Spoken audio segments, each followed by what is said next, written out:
everybody. Shout out to Jazz Dog. I know I keep listening to the old Jazz Dog. I need to go to Jazz Dog's current music and pick out some fresher ones because he did ask me to do that. He was like, yo, this music is from when I was a teenager. And I'm like, well, they're all bangers. So, and I downloaded the whole album. Like, I bought the whole album. So I was like, this will just give me a nice variety to work with. Anyway, hi, everybody. Hope you're doing well. Got a couple people over here on the website chat. Ember in a box. Hello. Mabs. We got Drea. Hello. And the website chat is this one, by the way. This is not Twitch. This is my website chat. The one on YouTube also has a lot of people in there right now. Hi. There's June. There's Quantum Chaos. There's Bloody Hatter. Joshy Scene. Real slow like. Great username. Dizzy McGee. Very nice. Hello, hello, hello. I'm sure I'm missing some, but hello to all of you. Joshy says, I've been a fan of Lux's over on the line for a little over a year now, and just last week finally found my way to their personal channel. Excited to catch my first live stream over here. Hi, everybody. Hello. Yeah, I feel like I've finally started to kind of see a greater benefit to... So, okay. Oh, hi, baby. Basically, you get less crossover than you think, or at least that's been my experience in the previous years, that when ContraPoints shouts me out in her video, or, you know, whatever, I do a collab, I don't usually see like a large correlation with like, oh, clearly I got a big bump of subscribers.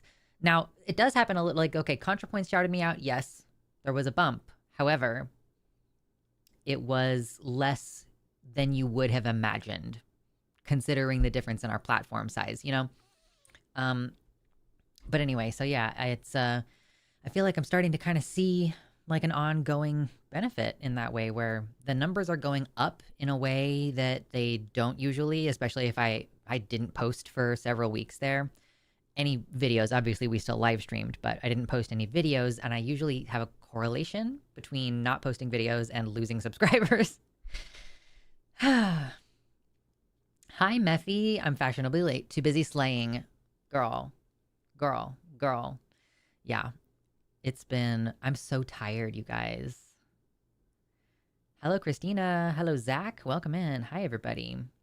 Oh, I need to switch this to live chat and not top chat. That might be why I was maybe not seeing some of you. But we got it. I haven't had coffee in a few days. Yeah, I've fully made the switch. I'm fully a tea person now. I mean, I'll occasionally have a decaf coffee, but it's just too much for me. It's too much for my little heart. Had to stop watching Natalie after the Zionism defense. Girl, I stopped watching Natalie after she jumped on board with pedo-jacketing a queer man. Like, I'm fucking tired of that shit. So anyway. Good listening while I grind. Wow, hell yes. What are you grinding, Chaos Gremlin? Right now, I just got my priest in WoW Classic, because I only play WoW Classic, original flavor. My priest just got to level 40. And I was leveling her as a discipline priest, but I decided to switch. Now I'm going to be Shadow, and I just got Shadow form, and I'm very excited. I'm leveling her right now with my partner's Warlock. So, that's what we're working on. Do you stand at your stream setup? I do. I prefer it, which is kind of funny because I do have orthostatic intolerance. Like, my body doesn't really like being upright. I'm working on that. I'll get to that in a second. I have orthostatic intolerance, but honestly, I think that it's worse when I'm seated. Like, something about the body being at the 90-degree angle kind of, I think it increases the amount of blood pooling I get in my lower extremities. So I don't actually like to sit down. I do more than I wish to, but for stream, I feel like I don't enjoy it. It's just not the right energy. So now that I have a standing desk, pretty much every time I'm on camera, I'm standing. Like, almost never am I sitting down during a video appearance. So yeah, I don't know, it's just my preference.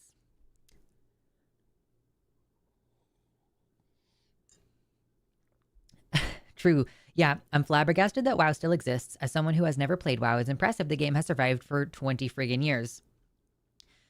So they completely change the game every 2 years. That's something that keeps WoW fresh, is that basically every 2 years there's a fresh DLC that completely changes the entire game in a bunch of small ways. So like, in a game when you level and you get points and you can invest those points in a skill tree, right? That's not uncommon in games. Whatever. In WoW, every 2 years, they just change the skill points thing. They just change the skill point system. Sometimes in ways that makes it to where, you used to have like 3 skills, and now you have to choose between those 3 skills. I was like, bro. So what's more fascinating to me, because okay, you can keep a game fresh if you basically redo the whole game and put out brand new content every 2 years. What's more impressive to me is the fact that World of Warcraft Classic has a pretty strong user base. Not as much as retail, I'm going to bet. I haven't actually looked into it. But so the fact that I and a bunch of other people play as close as we can get to original flavor WoW, that I find impressive. Although it's kind of fucking annoying because since it happened 20 years ago and all of the factors about the game are like pretty well quantified at this point, like if you want to get into doing something like PvE raids, like if you want to do the 25 person dungeon where you go through and you beat all 6 bosses and whatever, pretty much there's a high expectation that you just memorize what your character is, quote, supposed to do, and you just execute it perfectly every time. Like that's my experience on my guild and my server has been like, raiding is functionally not accessible for people who prefer to PvP. Like in order to do PvE, you have to do a shit ton of PvE in order to be able to do it, because you have like, in order to make money, doing PvE gets you a lot of money, or like, so there are things that I don't like about WoW Classic. But I have fun PvP. That's my game. That's what I do. And leveling is fun. I like leveling.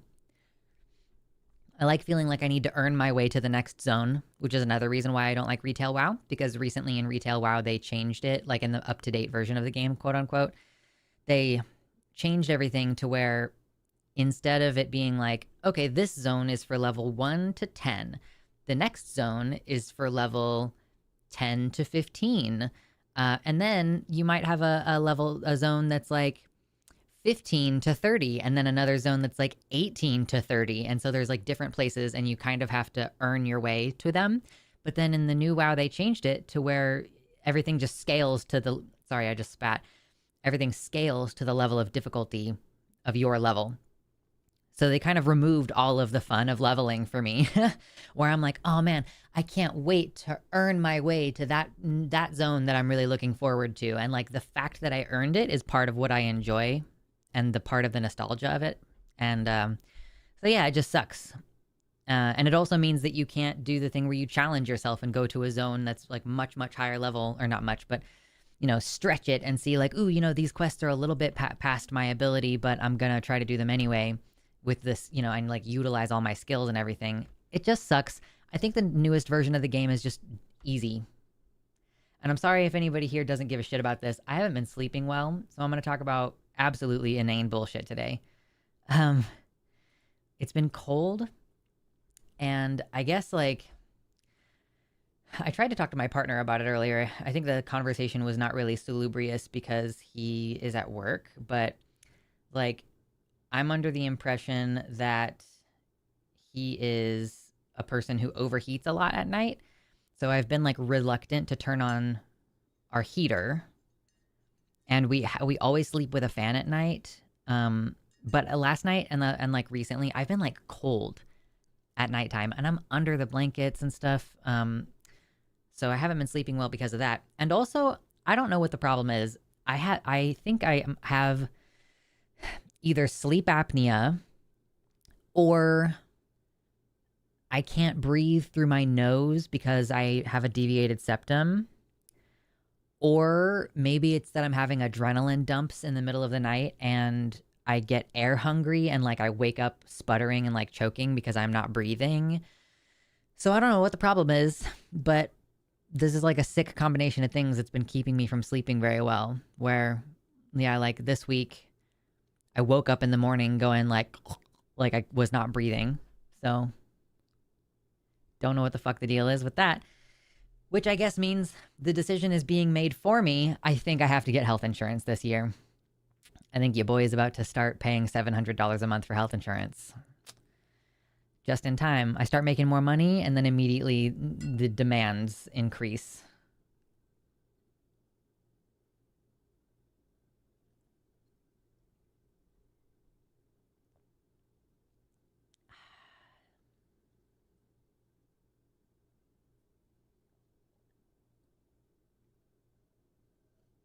Mm. Chalky Milk, do you have apnea? I don't know.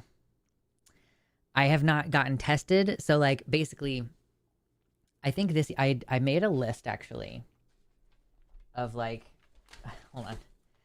I was like, okay, let me try to predict all my healthcare needs for the next year. Like, what are things that I could do next year? Or, this upcoming year. I feel like I'm going to die either from a stroke or because my wife is going to murder me. Oh, from snoring? Yeah, my partner doesn't seem to notice that I stop breathing in the middle of the night. Like, and I don't seem to snore. So I honestly don't know what the fuck the thing is. Like, I genuinely do not know what's happening. But anyway, $700 a month. Yeah. Okay, so the ACA subsidies have changed now. I think that my income is going to be high enough that I'll get like some subsidy, but not like the full subsidy. And that's $700 a month. Thank you. Inbox has donated $70. Jesus Christ. Hearing the AI voice go, Jesus Christ, that's so funny. Anyway, so $700 a month for a gold plan on the ACA, which would get me a $0 deductible and a $16,000 out-of-pocket maximum for the family. So it's like, okay, the deductible, for you who are in the UK and don't know what this means, the deductible means like there's a certain amount of money that you have to pay before the insurance will start paying. So in a, like, let's say a high deductible plan, let's say the deductible is $10,000.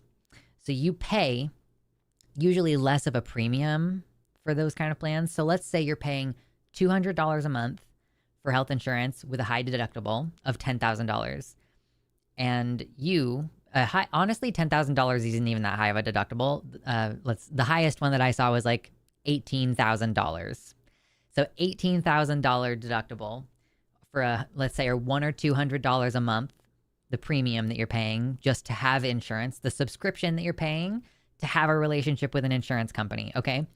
That insurance company is going to make you pay for most of your medical care. Maybe, like some of them don't even have the copay kick in until after the deductible. So like for a shitty plan, you are responsible for almost 100% of your medical stuff, except for maybe certain preventative things.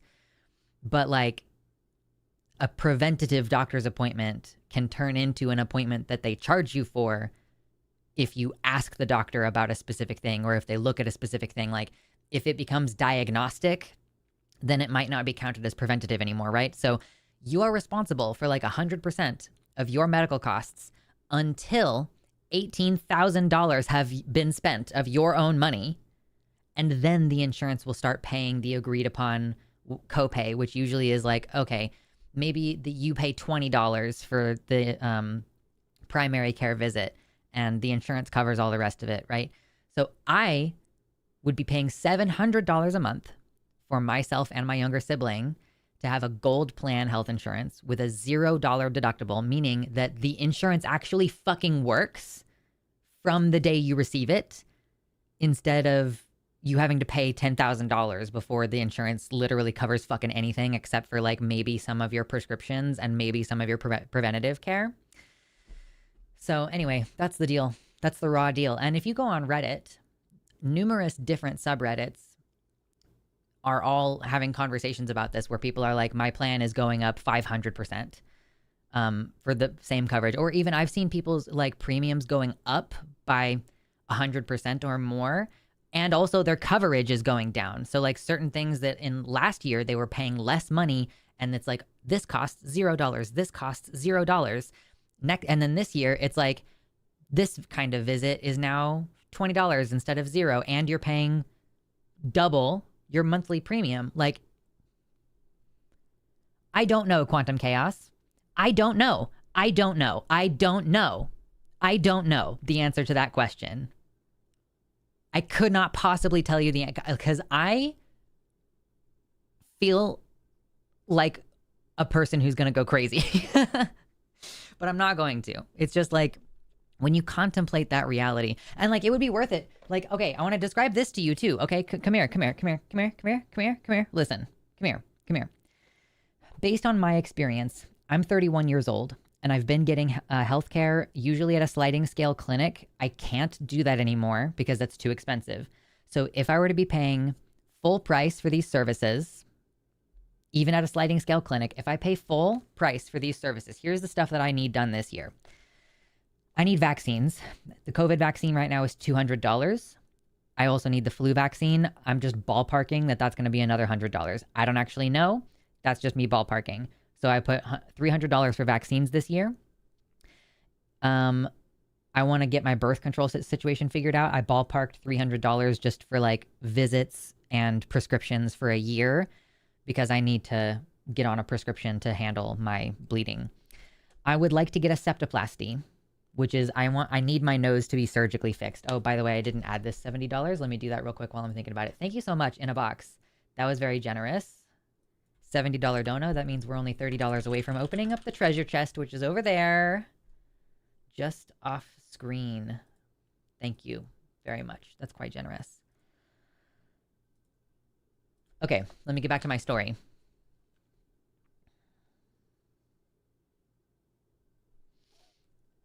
I need to get a septoplasty because I can't fucking breathe at night. That's going to be like my first step, honestly. I do want to get a sleep study, but I think that if I get my nose fixed, then that will probably be a big part of it.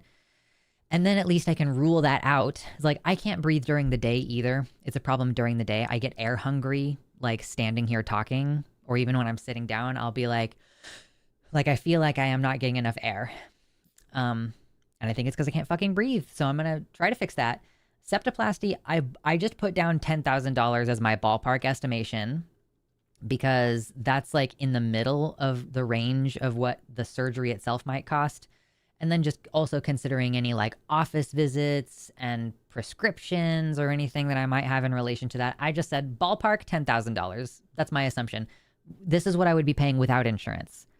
This is me just estimating the cash price for the services that I need over the next year. A sleep study, I ballparked $1,000. A CPAP, I ballparked $1,000 because I'm just going to assume that I might actually need that. I would like to get a diagnosis for my POTS or EDS or whatever the fuck I have going on here. And I put down $500, which I feel like is a dramatic underestimation for the potential number of tests and specialist visits that would incur. But let's just say $500 to get diagnosed with POTS and EDS. Okay? Or POTS or EDS, or figuring out what the fuck my problem is with that. I do need to get an annual physical exam and blood work done, which will be about $400 with the labs and everything. I need to see a dermatologist because my grandmother had melanoma, and I want to make sure that I'm keeping an eye on all of the moles that I have and maybe even get one removed preventatively. But I'm going to just for the office visits, I ballparked $200. That's just to document my mole situation. I need to get an eye exam and new glasses this upcoming year. $100, I assume, for the exam, and $300 is what my last pair of glasses cost. I also included healthcare costs that my younger sibling is going to potentially need this upcoming year. I'm not going to go through that list because that's personal. But the same type of things like doctor's visits, vaccines, blood work, glasses, that kind of stuff. So for the two of us, my estimation for me and my sibling to get healthcare on the cash price next year. And honestly, I don't even think in here I included like if my younger sibling needs prescription medication, which they definitely do. So I haven't even included that. But the cash price for all those services would be about $21,000.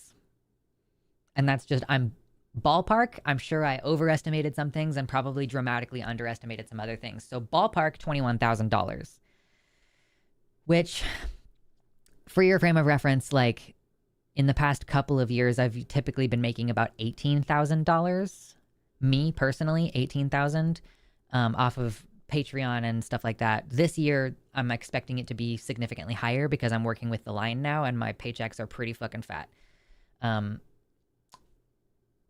anyway, if I were to get all of those covered by insurance, and I looked through the plan and I was like, okay, this probably counts as this and this probably counts as this. And so this is still a little bit of guesswork. And I'm also making the assumption that my insurance is going to cover these things the way that they're supposed to. Okay. The vaccines, $0. My birth control situation, just considering like office visits and the prescription, probably more like $130 instead of $300. Septoplasty, the doctor's visits are probably going to be like $100 because I might need like 2 visits into the office. And then like the outpatient procedure, they say is $350. Okay. So that's significantly less than the $10,000 that I ballparked. $50 for the sleep study if it's covered. $1,000 for the CPAP because it probably won't be covered. I just went ahead and guessed $500 for the POTS EDS diagnosis because I don't actually know, again, what that would entail and what all the testing would be. So I just left it the same. My annual exam and annual blood work would only be $50. The dermatologist visits would probably be covered. And so that would only be like $100 instead of $200. The eye exam would be covered, but the glasses would not be, which would bring my cost from $400 for my eye care down to $315. And then I also did all of my siblings' stuff. And the difference for that, if we were to pay $700 per month for the health insurance, which is, that's what you have to pay in order to get these things covered. Yeah, no, there's no teeth coverage. So the cost of the health insurance would be about $8,400. The cost of services would be about $4,400, which would bring my total costs, if I got this extremely expensive health insurance next year, our total medical costs, if we aggressively pursue all of these things, would be $12,000, or I guess almost $13,000. So by paying $700 a month next year, by paying $8,000 a month for health insurance next year, I can save about $8,000 off of my healthcare costs. And yeah, there's no dental coverage in this. $18,000 is roughly half of what I made in a year at my last job. Yeah, $18,000. I mean, and that's like, you know, I get about $600 a month on Patreon. You know, whatever I get in ads every month, and then whatever I get in donations every month. And that's been my primary income, is like Patreon, direct donations while we're live, and ad revenue. I feel like I'm missing something there, but I don't actually think I am. So that's, and you know, like that's entirely off of the pleasure of you guys' company. So thank you very much for that support, for watching the content, for being interested, for finding value in my presence and the things that I say, because otherwise I would not be making that much money. So my dental coverage only covers 2 regular cleanings per year, and it doesn't cover extras. It definitely is not covering my braces. Yeah. I had a first-time dental visit and I paid $100. How much do you pay for dental insurance? Like, if a cleaning usually is going to cost like $150 or $200, because I'm assuming that the $100 that I paid was a discount for a first-time visitor. What are you paying for dental every month? Like, is that worth it at all? I don't know.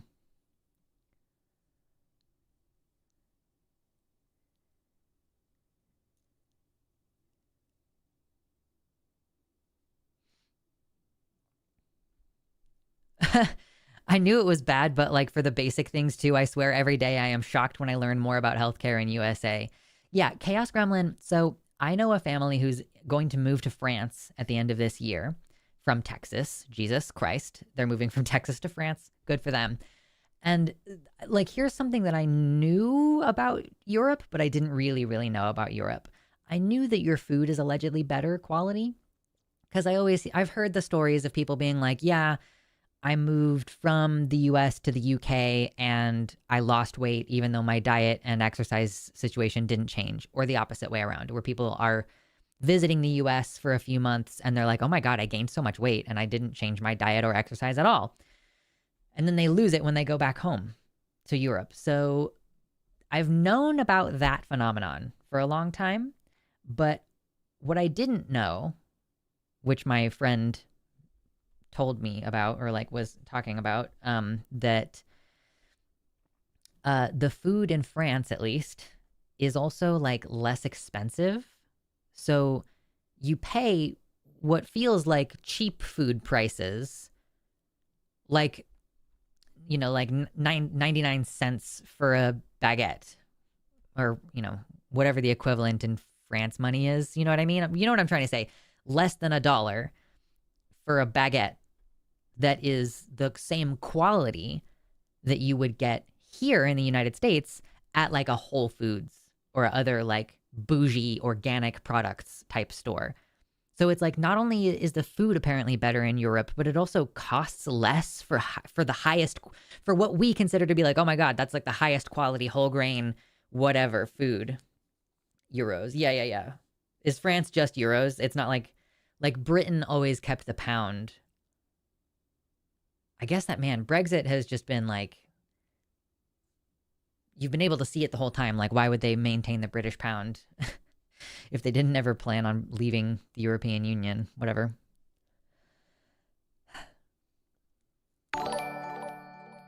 Thank you so much for the follow on Twitch, I guess. I think that's a follow on Twitch. I don't dual stream to Twitch. I don't know why that's still on. I think I recently reconnected my Twitch account to this. So that's what it is. Eye care is even less covered. Well, actually, on the plan that I'm probably going to go ahead and, I need to talk to my partner, but I'm probably going to go ahead and sign up for it. It does actually cover an eye exam, one annual eye exam for each adult on the plan. It doesn't cover glasses or anything, but like a dental exam isn't covered, like zero dental coverage. France used to have the franc. Oh yeah, they did. Wow. I voted for Remain, for the record, and would like back into the EU. Frankly, if I was in the UK, when they decided to do Brexit, I would have been like, let me begin the process of applying for citizenship in the European Union. Like, because that's how it works, right? Is that like, you guys as citizens of the country, Great Britain, United Kingdom, what the fuck ever you want to call it. I don't know what it is on your official documentation as far as like what the country you are from is. England? Is it just England? Regardless,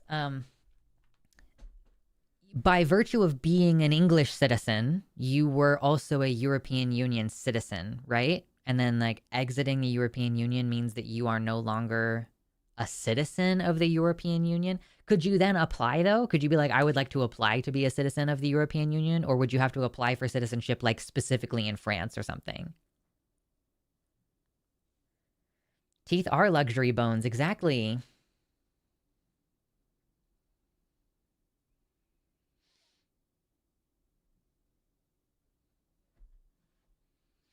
Real Slow Like says, fresh food is so much more expensive than the processed stuff, which forces you into only one choice. Bramley has donated $30.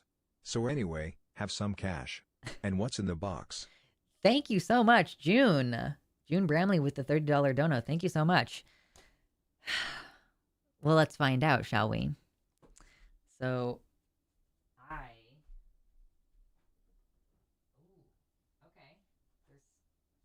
Shall we? Do you want to?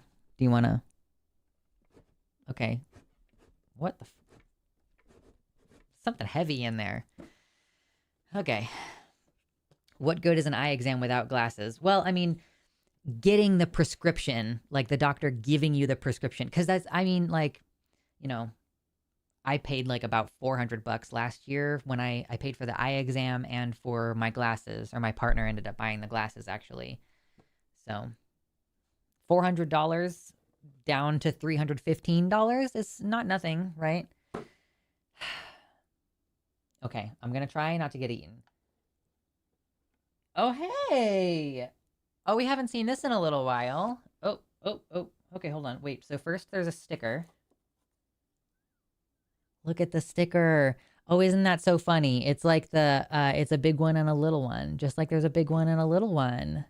Oh my goodness. Okay. This is one of those stickers. Got a sticker. I'll put it on my forehead in a second. We have a tiny one. Okay, so we're gonna increase the amount. I think another $100 and we'll open the tiny one, right?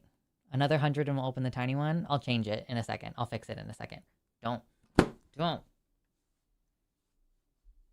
Okay.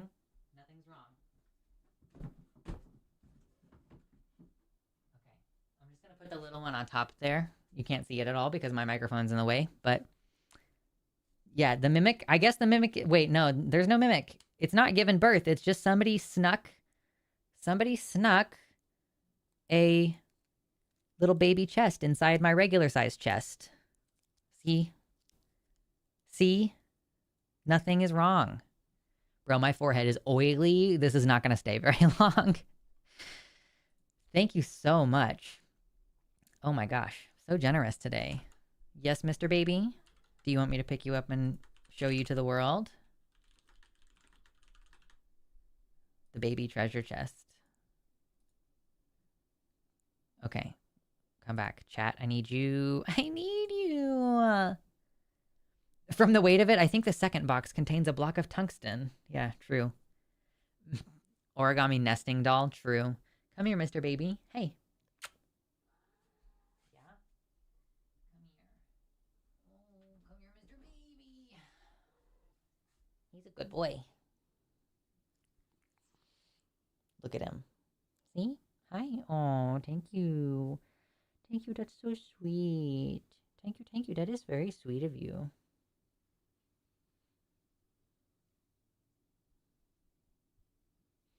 You're so good. Mm-hmm.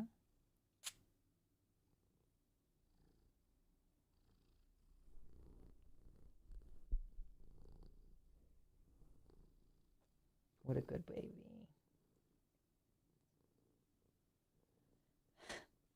Mama says, someone explained to me why people try to force their way through a locked bathroom door. The bathroom at my work is a single occupancy with a deadbolt that says occupied on it when it's locked. My coworkers keep grabbing the handle and shoving the door really loud while I'm in there. Sometimes they do multiple pushes. I cannot fathom. I don't know, man. Oh, no. Okay. Thank goodness this is like a knit fabric. His claws do not ruin this shirt, but I should still be more careful.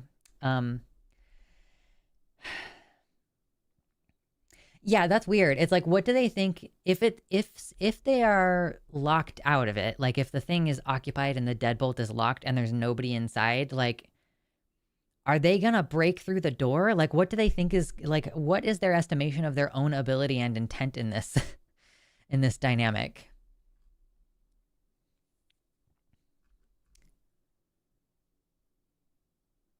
It's quite strange.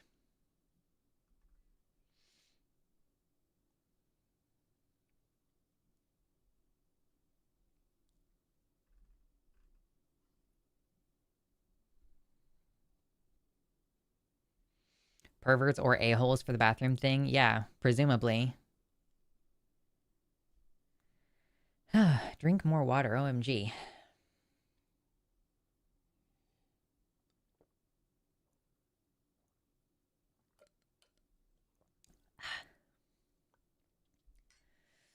Fuzzy Logic says, LPT, your new insurance may cover ophthalmology as a specialist visit. So if you ever get floaters or spots in your vision, book yourself an eye exam with an ophthalmologist instead of an optician. That's great. That's great to know. Because, yeah, I guess I'm assuming that they would bill, like, the optometrist. Because actually, optician is the one that makes glasses. Whereas the optometrist is the person who tells you what your eye prescription should be. And also can be a first point of contact if you do have a more serious eye problem. But that's good, yeah. Ophthalmology being considered a specialty visit. Uh, yeah, it's so weird. Like, I guess I also could, what I also could do with this is look at what my bare minimum medical needs would be for the next year compared to what like my bare so cash price versus with the insurance. But I honestly think that this is the most worth it. Like the insurance is the most worth it on stuff like, look, if a septoplasty would cost me $10,000 and instead it can cost $350, if I'm understanding the documentation correct, like outpatient surgery in the documentation said that it was $350. So I think that that would make it worth it. So I might get a nose job this upcoming year, maybe. I was looking up like before and after pictures because I was like, is this something that like my nose may need to be straightened or that my nose could be straightened? And the answer is like, there probably is something going on all the way up here in my nose because I have this like thing that I put in my nose at night and it like pushes my nose open down here and it makes it like a lot wider right here. But that doesn't always help. Like, I'll still have trouble breathing for the first like 10 minutes that I'm in bed until like I've been laying on one side for long enough that one nostril fully clears and then I can breathe through that one side. But it does feel like there's something going on more like up here. So yeah, I might have to get like a really gnarly surgery on my face.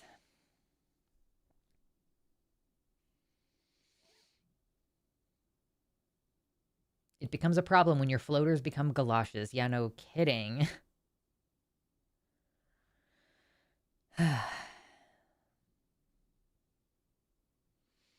And my glasses are working fine for now, but I honestly might even need to get contacts. Republicans have been going on TV and essentially saying they want to repeal the patient protections part of the ACA. The pre existing conditions and opaque plans with no transparency would be back. They keep saying, oh, individuals should negotiate with the insurance companies, which is so fucked, I want to scream. Dude, yeah, you can't negotiate with a multi-million-dollar company that can just be like, well, we don't want your, like, we don't care. Like, you pay us a fee and we tell you to go fuck yourself. And that's basically the nature of the business. Like, you can't negotiate as an individual. That's fucking crazy. So are they basically saying like, oh, maybe we'll reinstate the subsidies? Let's do a vote on reinstating the subsidies. But actually what we're going to do is completely gut all of the things about the ACA that made it worth doing at all. Like, trust me, it's not a good system. ACA, not the best, but it definitely improved things from what they were before. And it's still like, we still need we just need a completely nationalized healthcare system. We just need to cover it with our taxes and never deny anyone anything and just give people fucking healthcare. And I don't think any of this like stuff, this probably like some of this stuff, like I really shouldn't wait. Like I shouldn't wait to get the dermatology started. I shouldn't wait to get my birth control situation figured out. I've been bleeding regularly for a while now. So I can't keep dealing with that. I need to get my iron tested and stuff. I can't deal with the fact that I am not sleeping well. If I am not breathing in my sleep, like that kind of feels like a new problem and something that I need to address. So like some of this stuff, I'm like, could I wait for 5 years because Oregon is supposed to institute oh my god, I don't know what the word is. Universal healthcare. Yeah, sorry. I was like, nationalized health service. And then I was like, nope, it's not. But a universal healthcare plan in Oregon. And I was like, can I wait for 5 years to get this to go through? Like, I don't think so. So I think I'm going to fucking do it, is just like pay that crazy monthly fee in order to save roughly $8,000 on this medical care that I kind of need. Oh my God.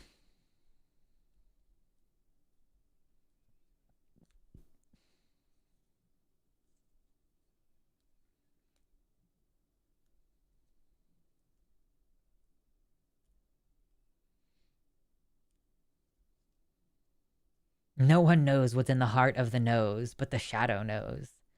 The shadow has a real problem with nose picking, it seems. True.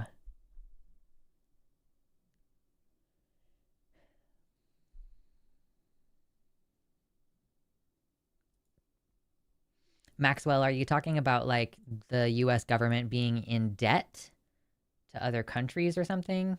Is that what you're referring to?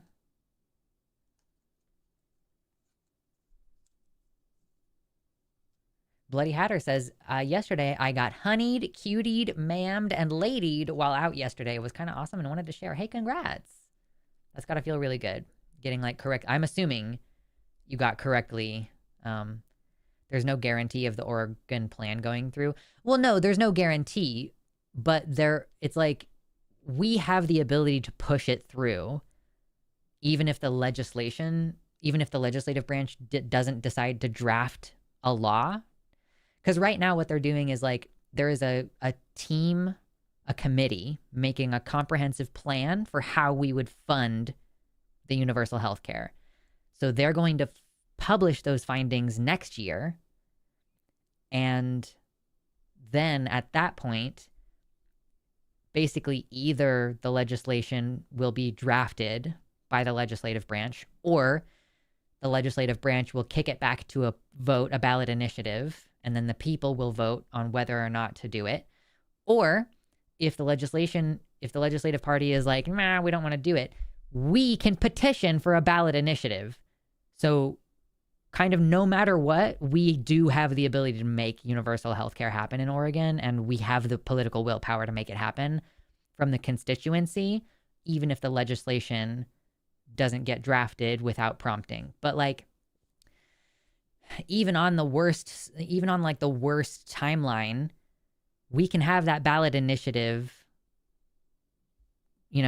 and then have them draft and institute legislation by, I think that 2030 is like the latest. That's like the last opportunity. But if they draft the plan and send it in next year, and then they say, boom, let's just take this plan and turn it into legislation, let's fucking do it, and they vote on it next year, we could have a fully implemented, probably not fully implemented until 2028. So I would say 2028 is probably our earliest opportunity to have universal healthcare in Oregon. But like, we could in 2 years have universal healthcare.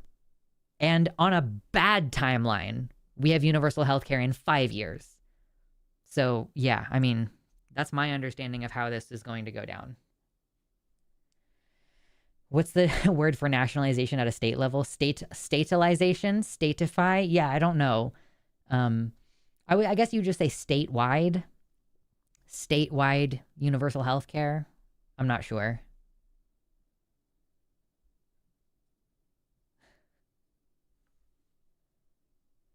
I admire your optimism. They've said nothing about the subsidies. They're just moving on to the next fuck you, go die policy. I guess that would be like the premise. The way that they could trick the Democrats into coming to vote for it is because the Democrats ended the shutdown on the promise that there would be a later vote on the subsidies, which nobody's actually committed to doing that. But you know what I mean? Like, maybe the Republicans will try to get the Democrats to come to the table by saying, oh yeah, let's vote on those subsidies. By the way, we're gonna hide it in the deepest part in the riders that like also get rid of the pre-existing conditions thing. Like, I don't know.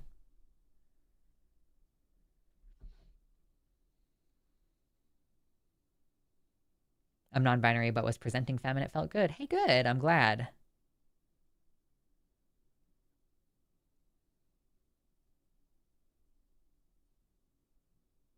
Canadian public health care is also funded at the provincial level, and that's probably the better way to do it.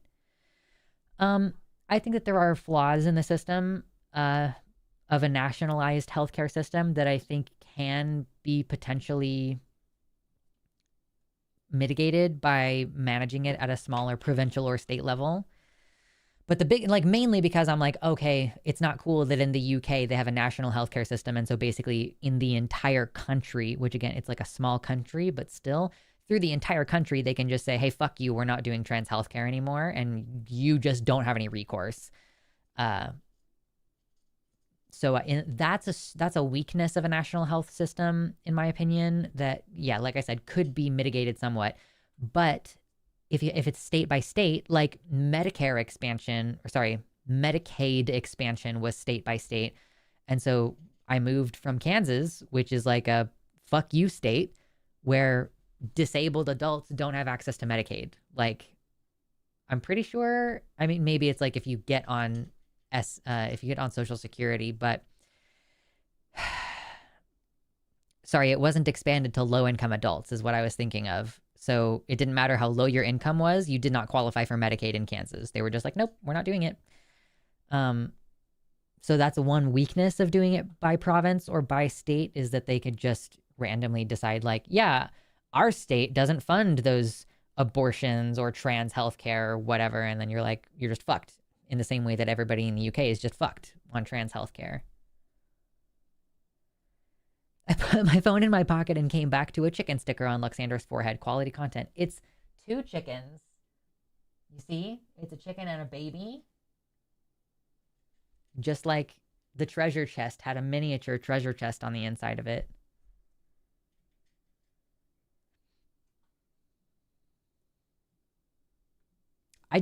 That's not what I've heard at all, Maxwell. Now, I'm not gonna, so there's a couple other people from the UK, or at least who live in the UK here, who might be able to better examine this statement. But the statement is, the NHS is failing in part because the national scale of the service didn't incentivize any means testing for so long, so it became unsustainable. So, if I'm correctly interpreting what you've said, what you're saying is basically the NHS is failing because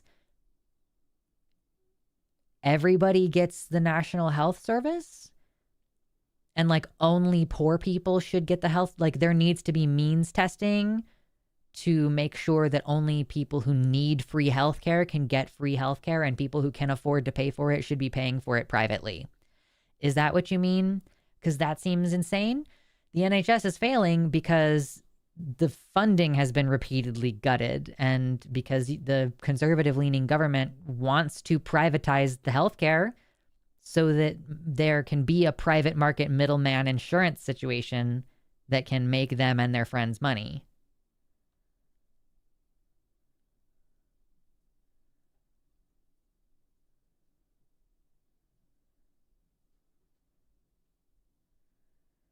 Oh, that's crazy. Fuzzy says the UK national healthcare is ultimately delivered by lots of local care trusts. So in theory, it should be the same everywhere, but in practice, it's a postcode lottery. For example, some counties don't fund ADHD care for adults. Yeah, okay, so I've heard that too. Like that the trusts and stuff can impact trans healthcare as well. That like certain local trusts are just like, well, our waiting list is 1,000,000 years long, so sucks to be you. And then you move to a different one, like closer to London, and then suddenly you get access to care because they're just like bothering to provide it in the more liberal parts of the country.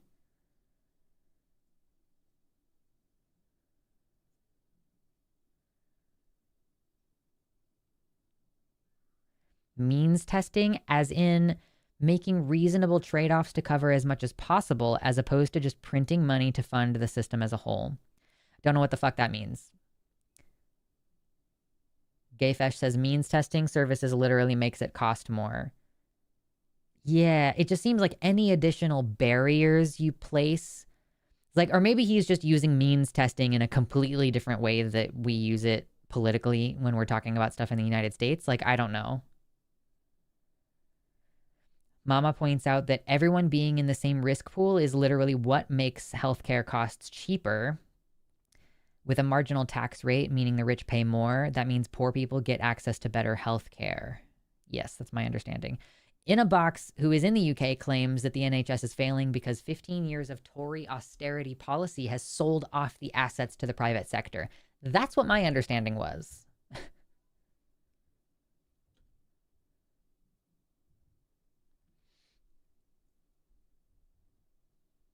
This is why I laugh when Americans say they're the best country in the world. Health and education should be free. Basic human right. Truly, honestly, I don't know where anybody got the idea that America is the greatest country in the world. Like, I'm sure there's people who've said it better than I have. Like, my brain is being tickled by a quote that's, like, America is like best in the world at incarcerating our people.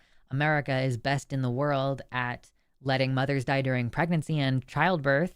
America is number one at military spending. America is number one at foreign, oh man, what's the word? No. Hold on. Oh no. that thing where we undermine the stability of countries. Foreign interference. Sure, let's just say foreign interference. Jingoist propaganda. True.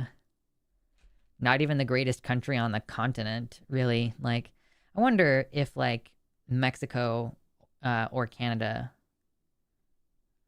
Oh, my partner asked me for something. I'm going to see if I can find this picture he's asking me for really quick. Real quick. Oh my God, it was a while ago. I've started taking more pictures recently, and it is nice. I used to take a lot of pictures when I was a teenager. Oh, there we go. Boom. Kind of just got out of the habit at some point.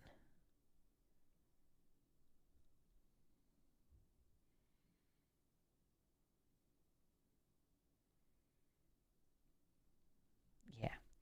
I took a really good picture at the bowling alley. My partner was like, "Do you have that picture?" I'm like, "Yeah, I do."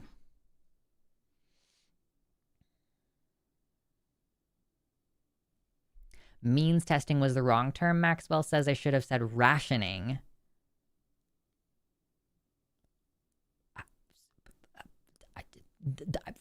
I feel like the word rationing is also not a word that you should use when talking about a universal healthcare plan. Let's ration care. And listen, I want to be clear. I know people from the UK, and there is, like, you all in your persons, you seem to have a resistance to wasting the doctor's time and money if you don't really, really need it.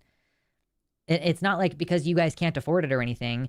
Like No Offense, the trans guy musician from the UK, he was telling some story one time about how he had something happen or he fell and hurt himself or something or whatever. And there was like a, I don't know, I think it was like a gash in his hand or something. And they decided like not to go to the doctors because there was like that feeling of like, well, this doesn't feel like an emergency, like we'll schedule an appointment and go in, but let's not treat this like an emergency. What do you call the emergency department over there? I can't remember what you guys call it when you go and like you're having a heart attack. And so you go A&E. Is that what you guys call it? I don't know what that stands for, but anyway, I understand that you guys already have a cultural feeling of like, let's not waste the doctor's time on things that aren't serious. So I don't really know that it's a good thing from a policy or a systemic standpoint to be like, let's ration medical care as though it's a limited resource. Like, if you just run medical stuff at cost, it's not that expensive. It's so expensive in America because we have a bunch of middlemen driving up the prices, accident and emergency. Boom. Thank you. I'm glad. I'm surprised, but kind of glad that I remembered your guys's, the acronym.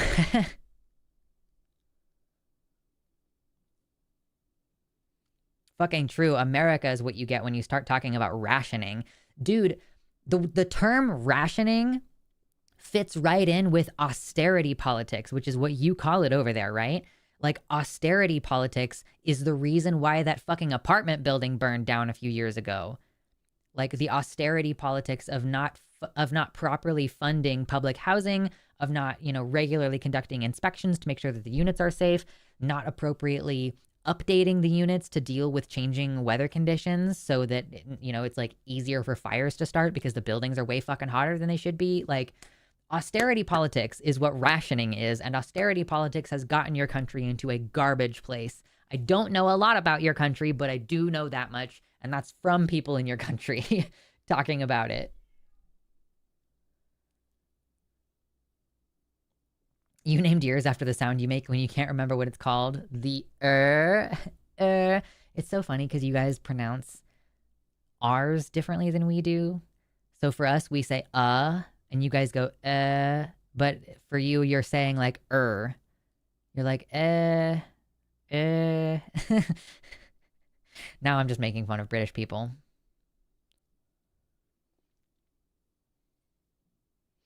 I knew a guy that died because of his infected tooth. He could not get antibiotics. Yep.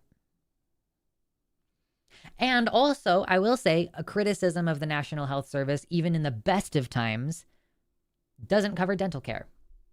Am I correct? Or at least not day-to-day dental, like not like regular dental care. You might be able to get something covered if you have an infection, but like the stereotype of British people having bad teeth, that's a systemic policy level failure. That's a failure of the government to make sure that health is being treated holistically. So then, yeah, only the rich people can afford to get their teeth fixed.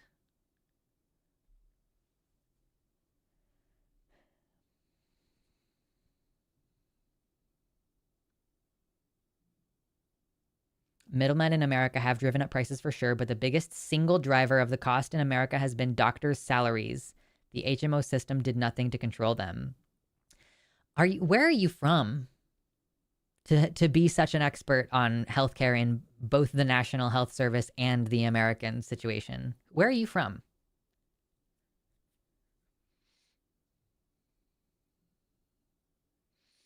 Children get free dental care. Adults get treatment in payment bands. Payment bands, I assume, means like you pay over time, or maybe you just pay a little bit more on your taxes that year or something.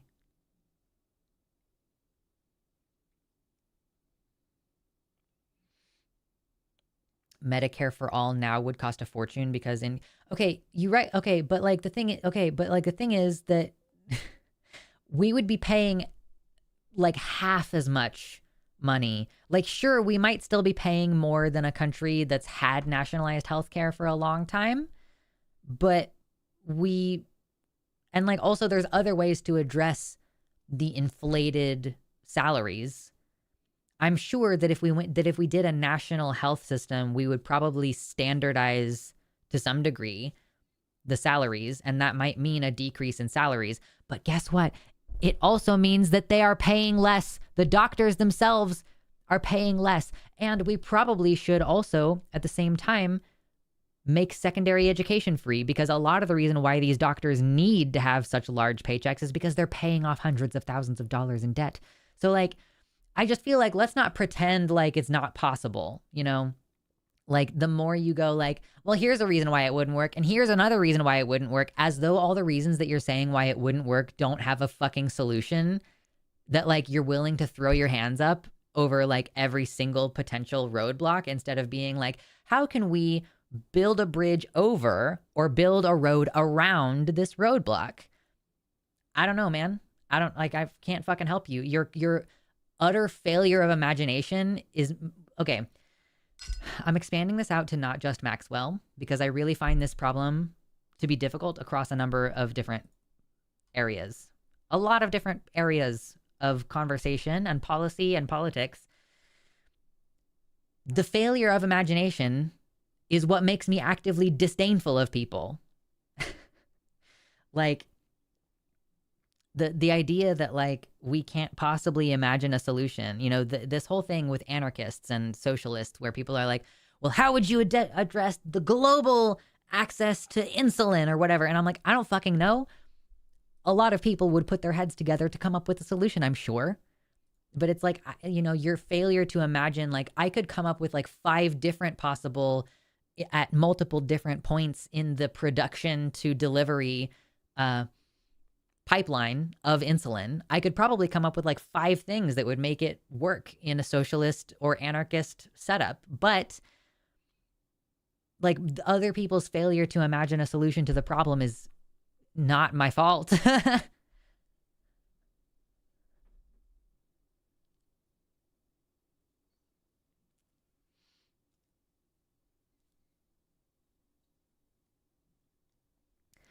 Another major reason why our healthcare is expensive is medical malpractice insurance. That's an interesting point. That like they have to carry medical malpractice insurance, and that's not even necessarily that's like not their fault at all, because the insurance companies themselves in some situations will require you to sue the doctor.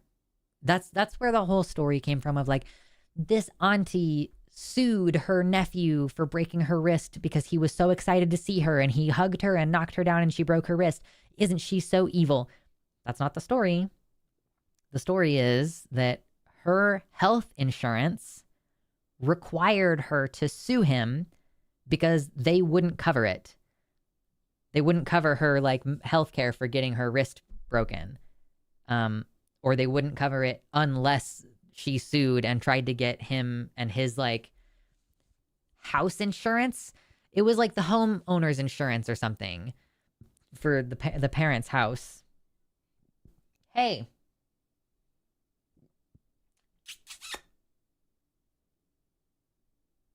My cat is screaming in the other room.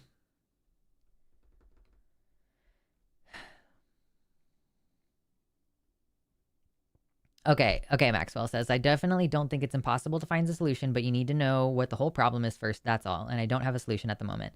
Yeah, and like I don't know what the deal is with the national debt. Like I don't understand what that is. I'm not a foreign policy expert. I'm not going to try to pretend. Whatever, blah blah blah.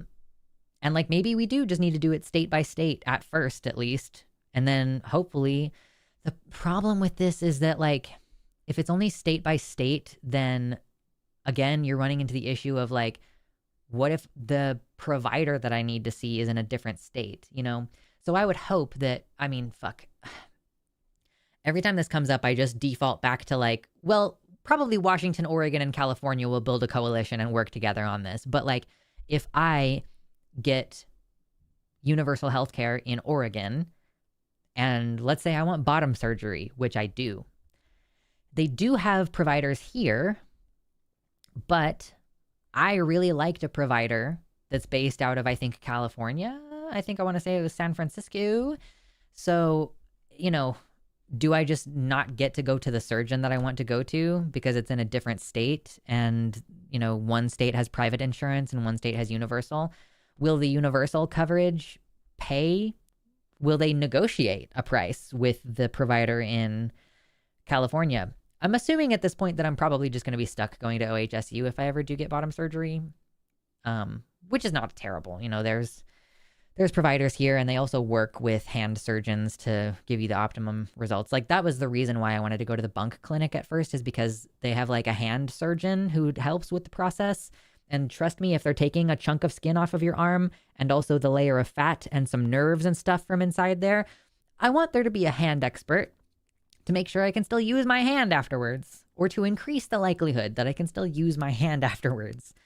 So OHSU does have like a hand and wrist doctor that participates in the bottom surgery stuff. So I don't need to be as picky, but still, I did like the idea of going to the Bunk Clinic.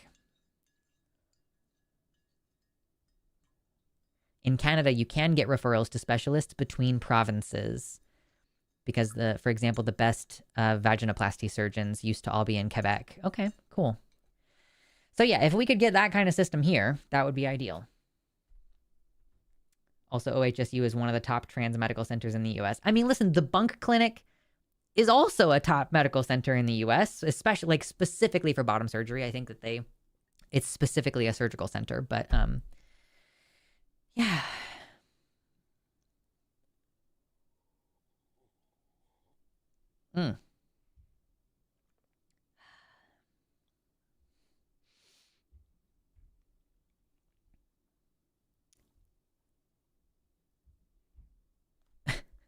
Perry asks, do you have a chicken? I do have a chicken. It's a chicken and a chick. Chicken and a chick. We opened up the treasure chest and this sticker was inside and a smaller box was inside. So if we get another $100 in donations in the next 2 hours, we can open it up and find out what's inside.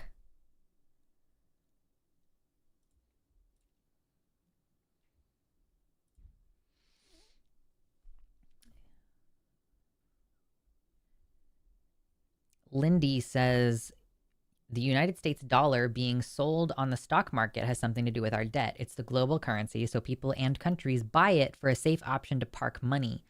The USD crashing would make our debt matter. That's how would make our debt matter or make our debt not matter? I don't know.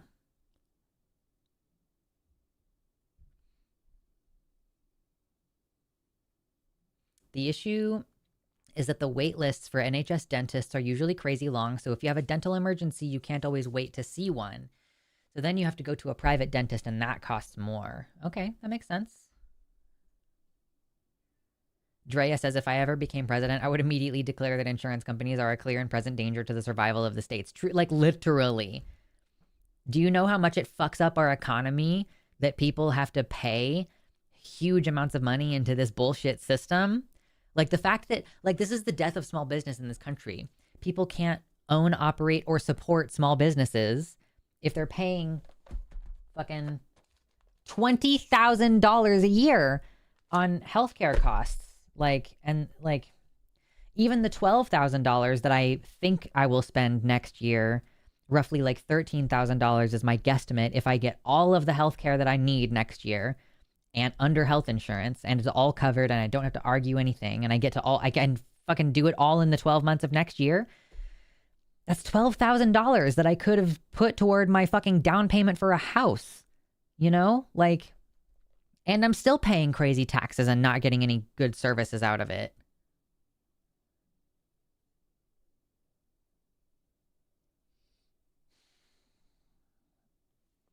The wait times argument against universal health care is just a problem of funding by the government. Literally. Yeah, when the wait times are too long, the government just needs to spend more on healthcare and less on bombs or tax cuts for the rich. Also, under the US healthcare system, most of the people who would be in that line simply don't get healthcare. Them being out of the line just means they die faster. Yeah, literally. Okay, so either I'm in line for healthcare and I will receive it at some point and it will be free and it will be high quality, or I don't even get to be in line because I know that the cost is going to be so great at the end and I'm going to end up declaring bankruptcy. Excuse me, are you good?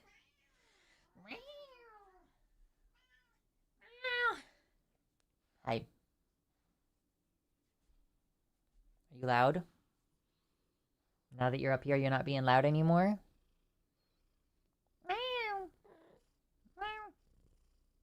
Mm-hmm.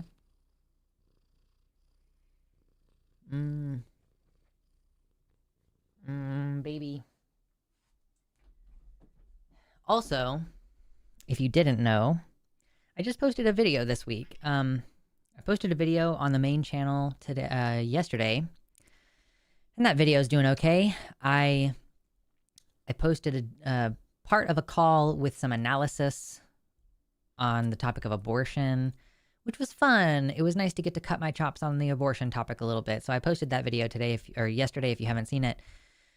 I've also started the process of re-uploading all of my media stuff, my essay media movies videos on the channel that used to be called One Oasis Left. I changed the One Oasis Left channel to the Musing Moss channel, so now I'm gonna upload on that. I uploaded a little announcement video today on that channel, and starting probably tomorrow, I'm just gonna start uploading the mirrors from the videos that y'all may have already seen, uploading them on a new channel so that they can hopefully find their own audience. Thank you, Charlotte, for the $1.49 Australian. Thank you so much. Little super sticker with a kitty cat. Yeah, Mr. Baby. I know, I'm taking you to get flea treatment next week. Soon your torment will come to an end. There was kind of a long wait to get him into the vet, so.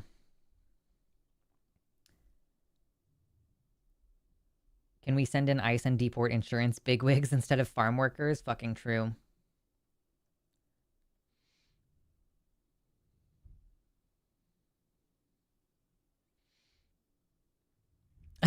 Riff says, I cracked the code when dealing with debt in the American healthcare system. I simply don't go to the doctor and I never pay my medical bills. Yeah.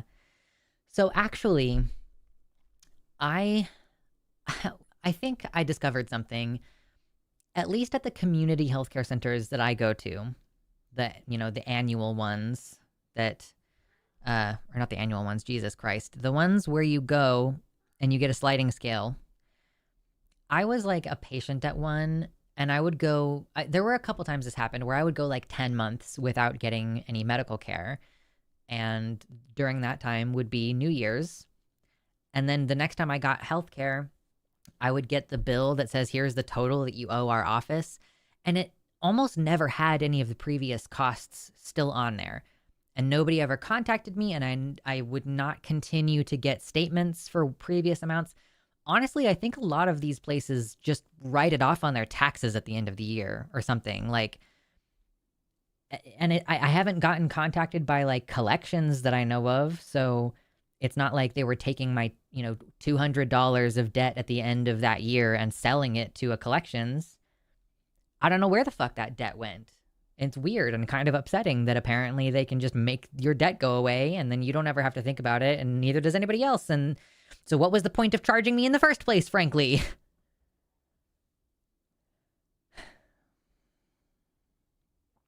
Okay, Fuzzy wants to make a correction about the NHS emergency dentistry. It's true that it can take months to get an appointment with your primary dentist, but if you have an emergency, you can call 111 for an urgent appointment. You might have to end up traveling for it, though.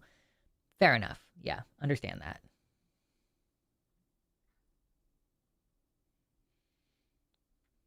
In a box says, in fitness news, I squatted 80 kilograms yesterday, which was a personal best for me and over my body weight. And now my quads ache. Yeah, no shit. 80 kg. You squatted 160 plus. So it's like 180 pounds. Like 80 kg is about 180 pounds because it's 2.2 pounds per kilogram. Yeah. Anyway, that's impressive. Speaking of exercise, and this is actually something that I find really exciting and I'm happy to share with you all. I have been kind of unclear about how to approach my exercise situation for a while. Thank you. Dizzy McGee, $5 super chat. Thank you. Says lots of love, Lux. Here's the $5 I would spend on food, but I'm fasting today. I hope that you're doing that under medical advisement or otherwise for some good reason, because fasting is tricky. You might think you're accomplishing something and all you're doing is putting your body into panic mode and hold on to your resources mode. So make sure you're careful with that. But thank you for your $5. I appreciate it. 176 pounds. Yeah, that's close to, I ballparked it. I'm sure it's not exactly 2.2 pounds, but it's close enough for most things that we would need to do some quick math for. That's cool though. I'm so excited that you did that. But anyway, let me go ahead and add those 2 donations to the total. That is about $6 total today. So $106 out of 200. If we get 94 more dollars, we can open the tiny treasure chest. Hold on, the baby treasure chest. Ah, my nose is so itchy. Why? I have you ever get this dryness right in the crease of your nose over here? It's very irritating. But anyway, so I have difficulty exercising because my body doesn't like to be upright. This is a little POTS thing. That's what fucking orthostatic intolerance means. It means that you don't do standing well, which should hypothetically mean that I am always very tired after I stream, by the way. So standing probably might not be the most optimal thing for me to do, but I just don't like sitting down during streams. So when I'm exercising though, I've kind of always been well, I kind of always just try to exercise like a regular person. I'm let's go for a jog or let's do, weightlifting or whatever. And I always feel like I stall out after a few months and I don't make nearly as much progress as I'm hoping for. And I'm learning why. And the reason why, apparently, is that when you have orthostatic intolerance, when you try to exercise standing upright with POTS, you just kind of don't ever get out of what is basically like a dysautonomia trigger panic kind of body state.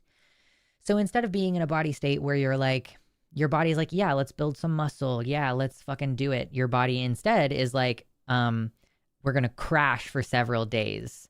And all of the things that are wrong with you are going to be even more wrong with you for a few days. So it's called exercise intolerance, and all of that panic that your body is experiencing from just not being able to function correctly because it's fucking dysautonomia. Uh, that apparently can result in a level of deconditioning. So you're basically like, by trying to exercise by upright, you are actually potentially worsening your body systems, and like maybe even likely worsening your body systems. So there's this protocol called the CHOP protocol. It's like the Children's Hospital of something. And there's a couple of different variations on it, but basically it's a program where you exercise 5 days a week optimally. They say you can do the strength training exercises on the cardio days, but I'm going to space it out to start with. But yeah, so you said recumbent bike. I have a pedal thing that just sits on the floor next to my bed. And usually I sit there and I pedal it. And I think even that is a little bit too much for me, because what I've started doing this week, I started doing the CHOP protocol this week. So it's like 5 minutes of warm up and then 3 minutes of like barely engaging yourself in cardio, 2 minutes of recovery, slow it down way, and then 3 minutes of, again, the same base pace, like easy. You're just barely starting to push it into cardio. And then you stop and do a 5-minute cool down. And so it's a total of 20 minutes, and you're only really exerting yourself for like 6 of those minutes. And I laid back. I propped up some pillows behind me, and I leaned back, and then I had my feet off the end of the bed, and I was like pedaling. And holy shit, I didn't know that that's what exercise is supposed to feel like. Like, exercise is supposed to be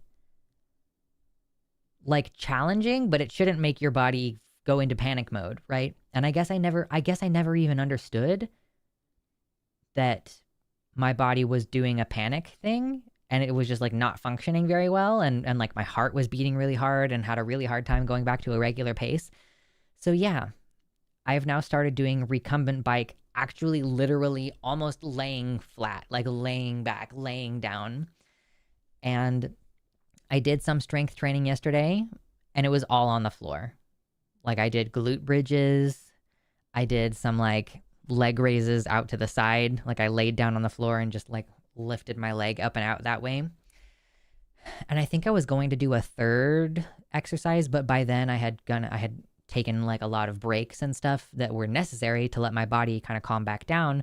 That's what you're supposed to do on this protocol. Like, take longer breaks if you need to. And so it ended up taking like the 20 to 30 minutes is what it's supposed to be. 20 minutes is right about what I did, not counting the warm up and cool down period. And yeah, it seems like it's actually working. I'll tell you how it works. Like, what you're supposed to do is only recumbent exercise for like 3 months, 5 days a week, 3 months. Never take more than 2 days off from exercising. Like, never take more than the 2 weekend days off from exercising. And then you can start to do upright exercise. So buying a heart rate monitor for exercise was my best idea ever. I don't actually think that's going to help me. Some people like end up focusing too much on their heart rate and things like this. And like, if I'm having to check my heart rate the entire time I'm exercising, I just don't think it's going to help. Instead, the CHOP protocol gives you a secondary way of knowing how you're doing, and it's by subjective, just completely subjective measure, and that's all I'm doing. So let me just pull it up really quick so that I can remember what it says. It's like you're supposed to, okay.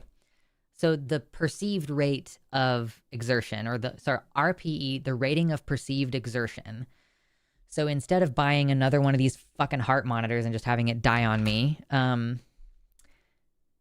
you go by a rating of perceived exertion. So base pace, the heart rate BPM, and like also this is somebody else's heart rate calculated. That's not what my doctor gave me for my heart rate ranges. And sometimes even then, like, they don't work for people. So you go off of this like perception of how difficult it is. So you either do like base pace, which is like they give you a rating of difficulty of like a scale from 0 to 10. So like, okay, from 0 to 2, it's very easy. That's your recovery pace or your cool down pace. 3 to 4 should feel like easy. 5 to 6 maybe feels a little hard. 7 to 8 feels very hard. And 9 to 10 is the hardest imaginable. And you start off, it's like, it wants you to start off by doing only 6 minutes of a perceived exertion between 2 and 4. And for this person, that was calculated at 125 to 145 beats per minute. But I'm going completely off of like, does it feel like I'm starting to get that that exercise adrenaline? And if I start to feel like I'm getting that exercise adrenaline, then I back off of it.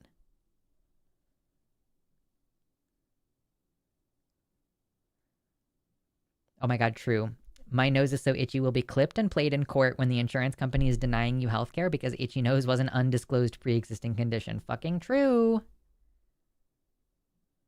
I lift my body weight every day. It's called walking. Yeah, totally. Oh, I hope you have fun at the gym tonight, Meffy. Spider-Man. Oh, that's a great question. Sometimes a person will identify with they, them pronouns, but doesn't they, them mean more than one person? I'm so glad you asked that question, Spider-Man. Dost thou know thine history of the English language? Thou may have heard... Sorry, I was like, I don't actually know where I'm going with that sentence. Thou may have heard such terms as thou and thine, and not understood where those come from. So thou probably don't know that English also used to have a singular and plural you. Okay, do you know French? Do you know any French? Because like there's the word, in Spanish actually has this too. In Spanish, it's usted or tú. So usted is like, I actually don't know if that is plural or if it's just the formal version. Usted, I want to say it can be plural, but I don't actually know. Anyway, in French, for sure, you've got tu and vous. And vous means either more than one person, or it means a singular but formal. So like if you were talking to your teacher, you would use vous. And it would be very inappropriate for you to say tu. So it's like context. Okay, I was wrong. Melatonale, thank you. But I'm correct about French, so suck it. So in French, vous can either mean a singular person that you're speaking to with respect, or it can mean a group of people, multiple people. Ustedes, thank you, is the all plural. So in English, currently, the word you occupies 3 different linguistic positions. We have you singular, which would be like tu in French. We have the plural you, or y'all, like, are you all going to the movies tonight?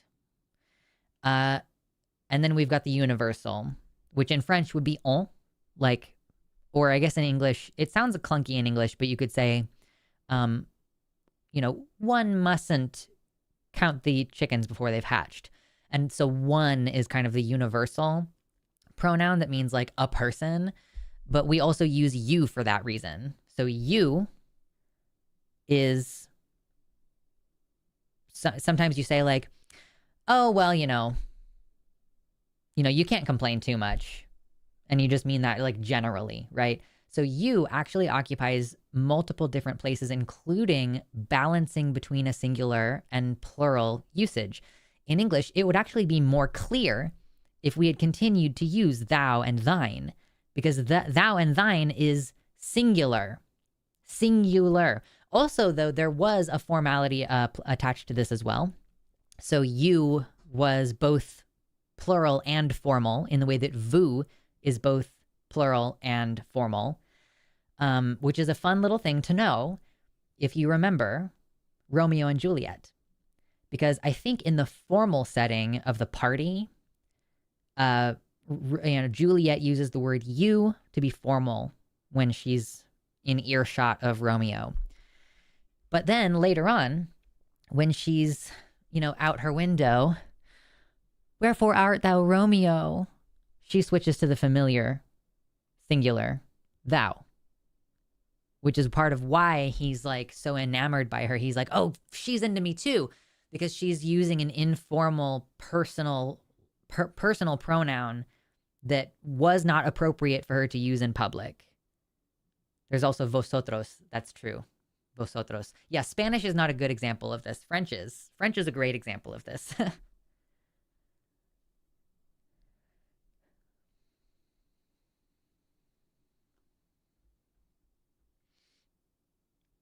I'm sure at some point, people have used singular they, like, oh no, someone forgot their book on the table. Yeah, it's also, yeah, they is used as a singular pronoun for a person of unknown identity or gender.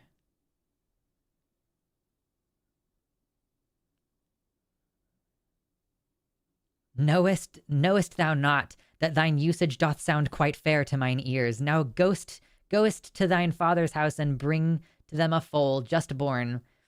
They willst raise it well, I believest. True, exactly.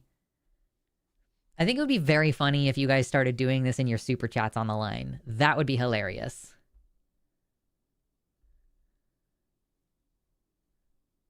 The Elizabethan warms my English major heart. Kay, you may be surprised to know, I don't know how often I say this, but my mother was in college training to be an English teacher for much of my childhood. So a lot of the dumb shit that I know is because my mother was like reading me the Iliad over dinner. Like, it was very interesting. If you don't mind me asking, what's your heritage? Are you Cajun French? You talked about French words. So actually, I went to a high school that offered either Spanish or French. And because my mother and her sister had both taken French, I took French because I guess I kind of like wanted to be able to use it at home. I have not done a lot with it. But anyway, I took 3 full years of French in like an advanced placement program at school. And that's knowledge that I will just have forever. Some of it anyway. I don't remember all of it, but yeah. Spanish is probably the one that I should have taken.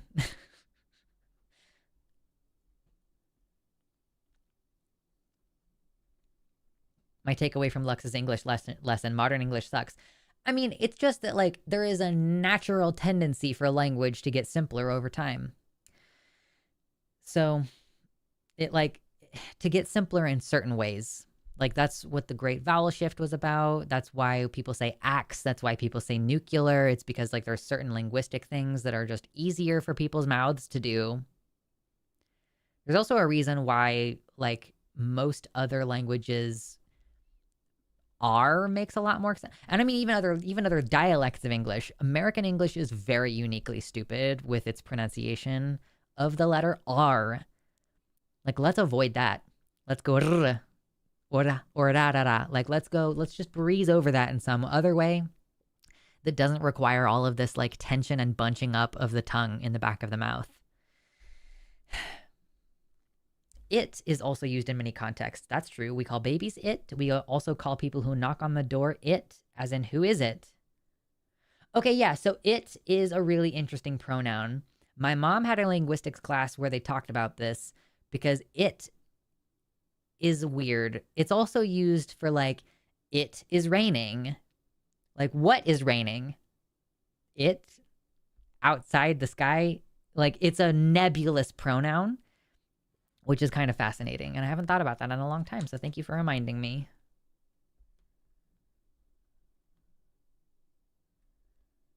I don't super chat, but I'll drop some Shakespearean chats over on the line. Just keep an eye out. Sure. Yeah. Technically, we all speak informal modern English. Basically, formal English died around the 1800s. Neat. I haven't examined that.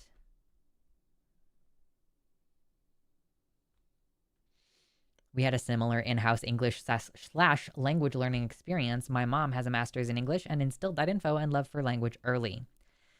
Yeah, my mother-in-law also was an English teacher. So that's kind of interesting that like my mom and my mother-in-law, who I don't think have ever met each other, Thank God. And also, God willing, it never happens. But so yeah, I like married into a family with another English teacher mom. My mom fucking wishes she could be an English teacher. She literally was in college like the entire time I was growing up, and she kept fucking it up in various ways. It was crazy.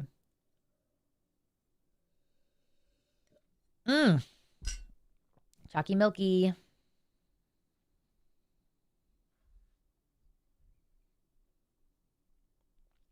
Laura.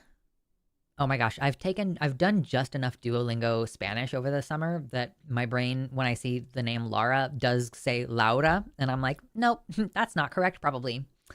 The 18th of December will mark the 7th year of my transition, and Christmas Day is the 4.5 anniversary of getting HRT. I'm so glad, Laura, that you've created positive associations with the holidays, because for so many trans people, it's such a difficult time of the year, which reminds me that there's a particular video I need to upload. I have my close to you Elliot Page one that I think. Okay, actually, opinions. Okay, actually, opinions. I hope this doesn't fuck me up. Okay, I'm managing and I'm still logged into my own account, so hopefully this won't fuck anything up. So I've got all these videos on the Musing Moss channel. Okay, Inside Baseball here. All these videos have already been public on my channel, like in some way, or I guess the Z for Zachariah one has never been uploaded, but all of the rest of the ones have. Okay, so I have. This is the one about The Last of Us, homophobia in that one episode, and how do we deal with homophobes in the apocalypse. This one's the one about the Hunger Games. I haven't decided if I'm uploading that, actually. This one is the one about I read Z for Zachariah, and I hated it. This one is close to you. Transphobia during the holidays. Transphobic family, the whole going home from the holidays thing. And then, of course, like, blah, blah, blah, all these other movies, whatever. And, like, Will Ferrell's road trip to Texas, blah, blah, blah, all this kind of shit. So I was kind of initially thinking, this close to you transphobic family, should I post this one the week of Thanksgiving? Or should I wait to post it until like the week before Christmas? Because I want it to, I don't know if it will catch on, because this is a brand new channel. I don't know if it's going to work. But I want this to catch that feeling of, oh, a trans person going home for the holidays. But I don't know if it's going to be more impactful. I guess I could release it the week of November, and then that would carry it through, maybe some momentum through December. I don't know. So I was thinking maybe I'll upload that one, because what even is... Oh, wow. Thanksgiving is a week from tomorrow. So I guess I could upload that one like now, like tomorrow, and have that be my like video leading up, or maybe I'll post it on Monday. I could maybe post it on Monday and have that be my Thanksgiving week upload. Because basically my plan with these videos is I'm going to give myself a little bit of time to relax and start working on some new creative ideas, and like what movie do I want to watch next, that kind of stuff. And I'm just going to upload all of these videos like one per week, all of these mirrors that have already been uploaded. I have 1, 2, 3, 4, 5, 6, 7, 8, 9, 10 of them. I'm actually not sure if I'm going to do the dragon one or not. I haven't decided whether I'm going to continue the dragon series, but at least 9. And I was going to do them like one per week. Maybe I'll accelerate that timeline a little bit, or maybe I'll skip the ones about Hunger Games and Z for Zachariah, since those ones are kind of like more throwaways. Or I could post like 2 in a week consistency when I actually start uploading. But shit, maybe I should try to use that like 2 months of upload padding to like just make more content and just delay the release of it until later. Life is hard.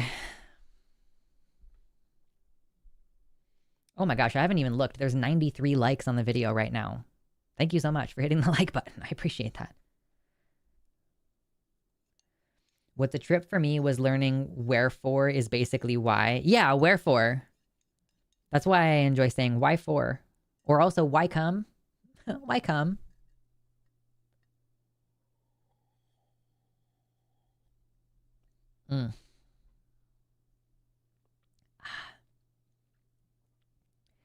Disreputonorable is my favorite W-ism. Wait, did W say that? I'm sorry, is that a George W. quote? disreputonerable. Oh my God.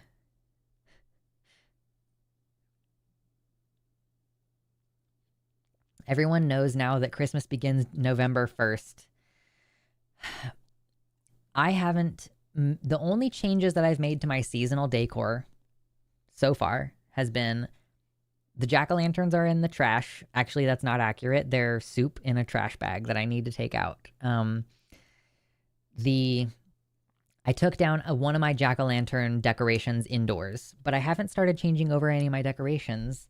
Gradually, I'll start taking out some of the fall stuff, and I'll probably leave some of the bones type stuff, because I also do see Yule as representing like death in a different way to Samhain, but it is the dead time of the year. You know, it's the sleeping, the hibernation, the torpor, the receding time of year. So I don't necessarily think I need to get rid of any of I don't need to get rid of all the spooky stuff. I'll probably take the spiders down. I have some spiders up in the living room. Disrepute or honorable. Okay, cool. That's a great quote from George W. Can't wait to see my really super tolerant and loving y'all seriously aunt and sister-in-law again. Oof. Christmas has started in November since I was a teenager. You know what? I feel like I don't care. Like, have all of December. Like, you know what I mean? Like, have all of December, but it is crazy and amazing, I guess, to some degree, how Thanksgiving has simply been subsumed by corporate Christmas.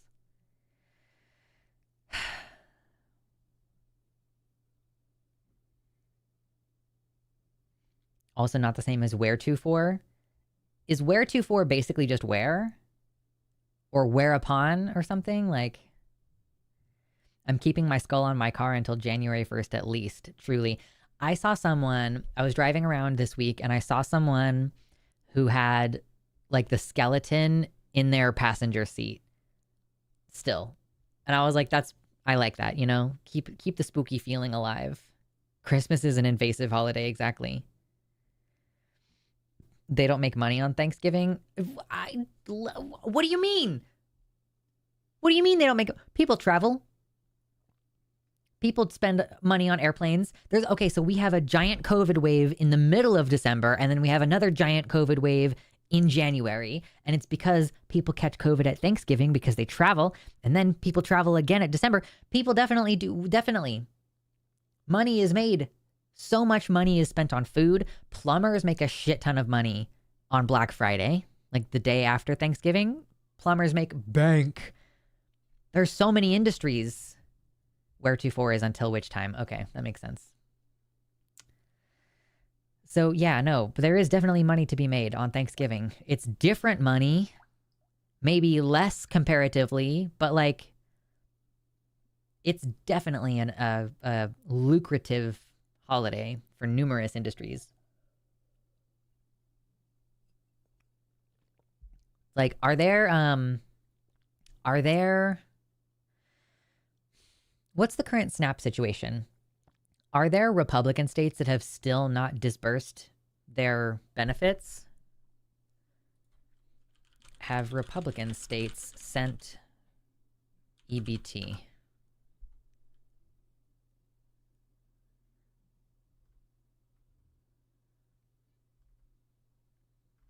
Okay, I'm not seeing any news. That kind of doesn't...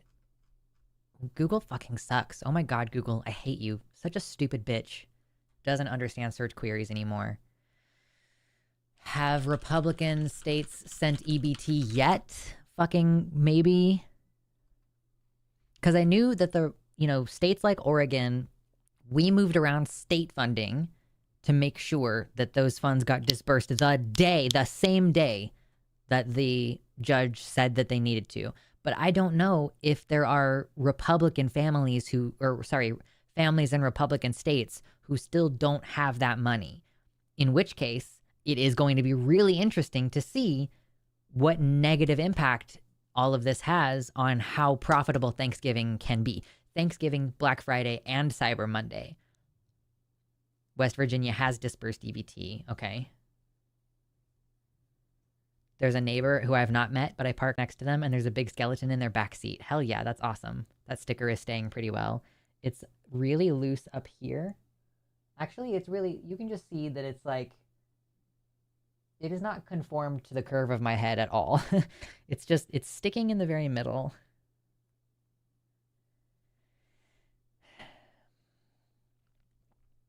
Every year Christmas season starts earlier, I'm adding another night to Hanukkah. True. I love how Google used to be a highly efficient and useful search engine, and they just decided to make it worse. Mm-hmm.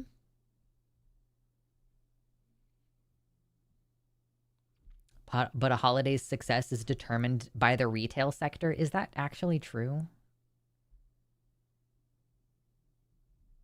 Is that true? Like, is that can't be true of every holiday? Because the 4th of July isn't a huge retail holiday. But it would be the same things. Travel, food, like, I guess some amount of buying shit for the holiday, as far as decorations, table decorations, that kind of thing. People might buy a new grill specifically for 4th of July.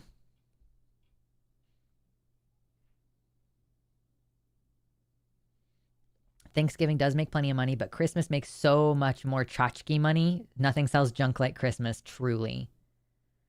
4th of July is a huge retail holiday for some business sectors.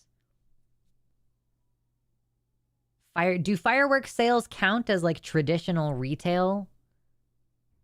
I always wonder, I feel like those 4th of July stands are like operating in ways that they shouldn't be. Like, I get the impression that it's like a cash business, you know? Every year my Home Depot explodes with grill sales. Yeah. Okay, so that's, I could see, yeah, okay. I get you. I see that.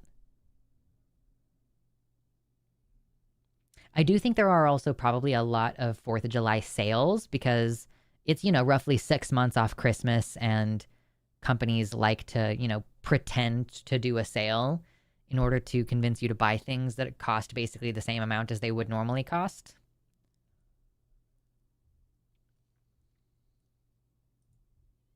You can buy fireworks at Walmart? Really? I've never seen that. Okay, lots of corner stores and gas stations also sell fireworks. Okay. We don't have 4th of July in the UK. We go straight from the 3rd to the 5th and have July 32nd instead.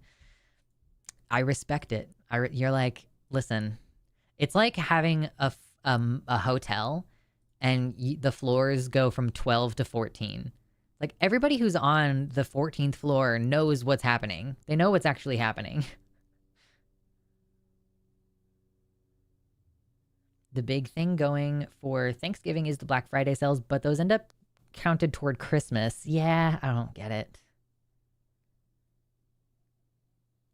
I don't understand why Black Friday sales on Amazon last for a week or 3 days. Just call it Black Week. It's because they go Black Friday into Cyber Monday, and I have seen places call it Cyber Weekend now. So they're just like, Cyber Weekend, the sales last for 3 days. I don't fucking know. You all were telling me last time we talked about this subject, I think, that Black Friday sales were down. Mama Meffy, didn't you say that you went Black Friday shopping last year and it was like basically just a normal day at the mall? Like, it didn't seem that the consumer aspect of showing up in person is very influential on people.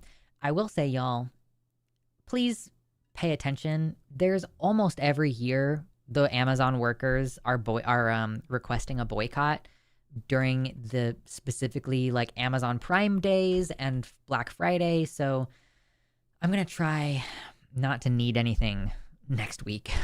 Basically, I'm going to try to buy my food like Monday and then hopefully not need to buy anything for the rest of the week into like December, because I'm trying to respect those workers, and it's bad enough that I buy from Amazon ever. Oh, Meffy took off a bit ago. Okay, my bad. I know that I'm correct, though. I didn't need her to confirm for me.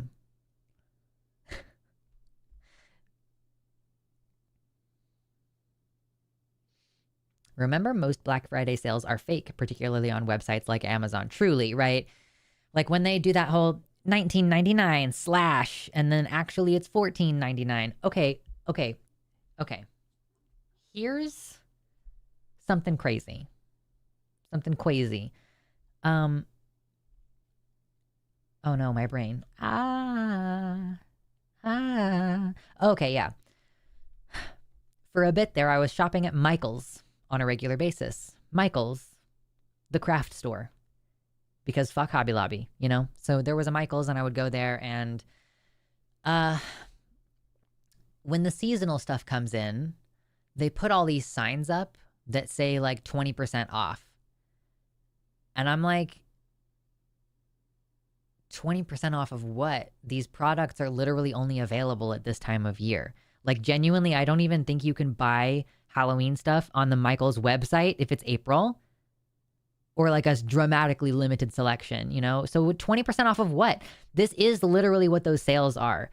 And you've seen it before. I'm sure you've seen it. You've seen the signs where they at Target or whatever, you see the Black Friday signs and they've got the price on there, and then you lift it and there's the previous sign underneath it and it's the same fucking price.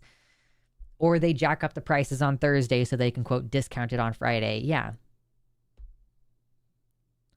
I unfortunately need to order something today, which I know is bad timing, but it's essential stuff. Yeah, I had to order something today too. I'm almost out of my electrolyte packets and I had another one that I wanted to get, so I did go ahead and order it, and I'm hoping that that's the last thing I need from Amazon for the next week.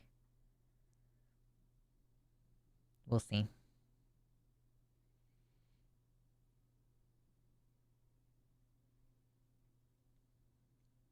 My phone went off. I was like, what the fuck's going on?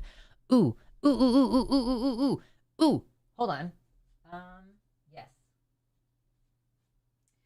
Okay. So, hold on. Nope. I need that. Give it back. Give it back.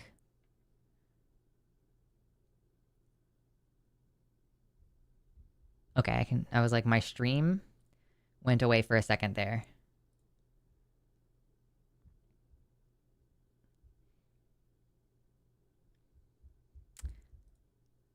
Go away, Discord. I don't need you. Wait.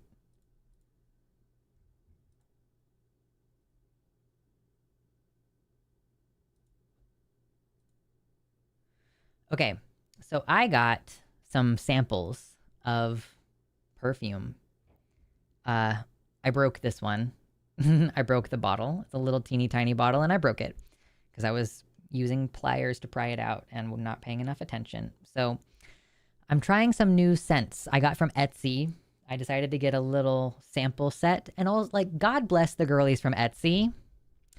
Oh, hold on. Where's my chat? Come back, chat. There it is. God bless the girlies from Etsy, because I bought a sample thing with like 5 in it, and she sent me an extra one of a different flavor. And I'm like, I guess, you know, it just functions as like advertising for her business, and this is an amount of oil that probably is like negligible for her to get rid of. But yeah, so I actually liked all of the samples that I got. And this one, also, I put this on like 2 days ago, and it still kind of smells. I haven't washed my wrists very thoroughly. I wash my hands, but I don't really wash my wrists. But anyway, so yeah, I'm thinking about spending way more of my money than I should spend on what's basically going to be a lifetime supply of perfume, because I don't wear it that much. And even if I did wear it, it's like, it's only one little dot. Or I'll do one dot on this wrist and I'll rub it on my chest, and then I'll put another dot here and then I'll rub it here. Because I saw that one episode of Philosophy Tube. Anyway, and that's like the original reason that I started getting into smells in the first place, in scents and perfumes, is because I wanted to smell like cinnamon. I got these from my Renaissance Festival. This one is like cinnamon, like red hots, like it's straight up like candy. And this you should not put directly on your skin. You shouldn't put it directly on your skin, at least not if you're not. You should like dilute it with something else. This one is called Cinnamon Spice. It's from a different apothecary, and I like this one a lot. This one is also cinnamon, but it's more balanced. It's more like a woodsy cinnamon almost. it's still a little bit more Christmas sometimes. Like, I don't know, I do like it, but I was hoping to get I wanted to be able to mix this one with some like foresty ones. So this one is Forest Maiden, which is actually a little bit more floral than what I was going for, but I do like it a lot. I love these kind of essential oil based perfumes. Like literally it's an oil and not like a spray bottle of perfume. Although I guess you can do a spray bottle of perfume with this stuff, but I think the girl, I'm going to buy more of these. And I think that when they come in the full size bottles, she gives, like, it's on a roller, you know, that rolling thing. How long is perfume good for? Well, it depends, right? It has, you know, depends on who made it, depends on what the oil is that's being used. But like I said, this Forest Maiden one that I put on from my samples, this one, like I said, I put it on like 2 days ago. I still smelled like it all day yesterday, just a little bit on my wrists anytime my hands were near my face. And I put it on 2 days ago. Yes, I love ordering from private sellers when they throw bonus goodies in the box. Truly. Like this, the sample of 5, it was like the Forest collection from her. It was like $16. And she does have like a custom box that she'll put together. Although like she does like a custom box of 10, and I don't know if I need 10. I'll have to double check, because if she has like a full box set of just the Forest smells, I might get that. Do you do mulled apple cider in wintertime? Yes, but yes. I usually just call it Vassal, but I do something like that where I'll get the apple cider and I'll put a cinnamon stick. I'll put some cloves, some whole cloves, and some star anise in there. And I'll also like bake an apple and then throw the apple in there, and or maybe even like get some slices of orange and let those float in there for a little while. And I haven't in the past, but I would like to put some whiskey in there. That would be good, because I usually do a non-alcoholic version. I love a guy who smells like nutmeg. True. Kay says, I worked at Michael's for a year, and Christmas is the one time of year where there are lines from the registers down the whole store, and it doesn't end all shift. I think online ordering might have disrupted that. Like the online ordering might be where the primary market is for Black Friday nowadays. I wouldn't be surprised by that at all. I just ate half a Costco pizza and now I'm hungry again.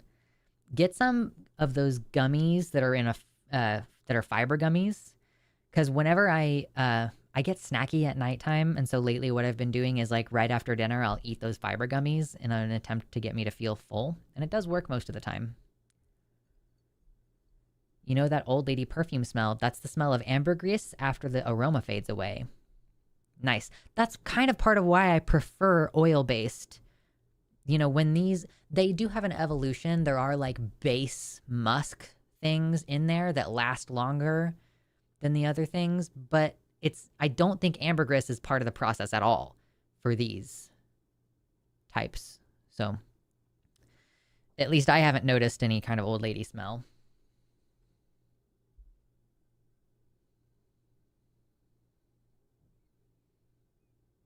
Sadly, I don't really feel full. I can feel bloated if I overeat, but never satiated. Do you get enough protein in your diet? Sorry, I don't want to criticize you or anything. I'm just like, I know the things that are supposed to make you feel full, and it's protein and fiber, but maybe you just biologically don't, and that sucks. That sounds frustrating. Ambergris is whale snot? I think so. There was like an episode of Futurama, I think. Oh no, my face itches under the sticker.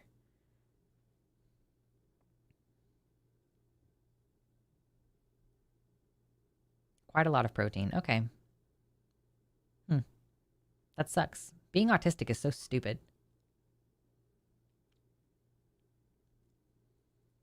I've never heard of fiber gummies. I'm going to have to try that. Yeah, I mean, It's like a fiber supplement, but you can get multivitamin gummies as well. Like, I maybe you think of it as being a little kid thing, but like you can get adult. I have a bottle of adult multivitamins that are gummies, and I have a bottle of fiber supplements, and they're gummy. So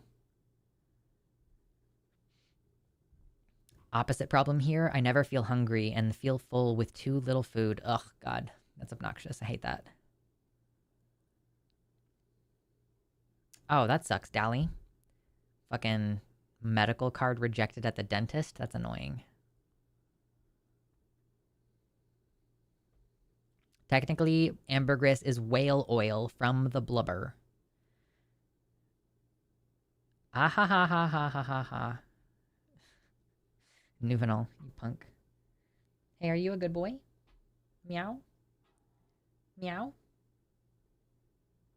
Yeah, you are a good boy. Kitty cat.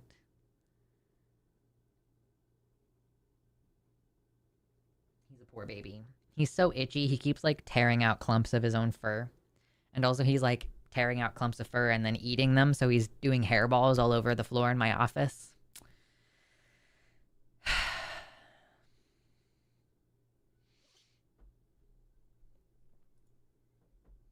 Okay, I think I need to get more water at the very minimum. So I'll step away for a second.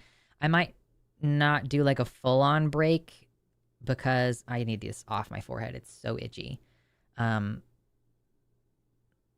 anyway, I'm probably only going to go for like the 3 hours tonight because I'm just fucking really tired. We'll see. Maybe I'll go longer. But regardless, I'm going to take a little midstream break right now.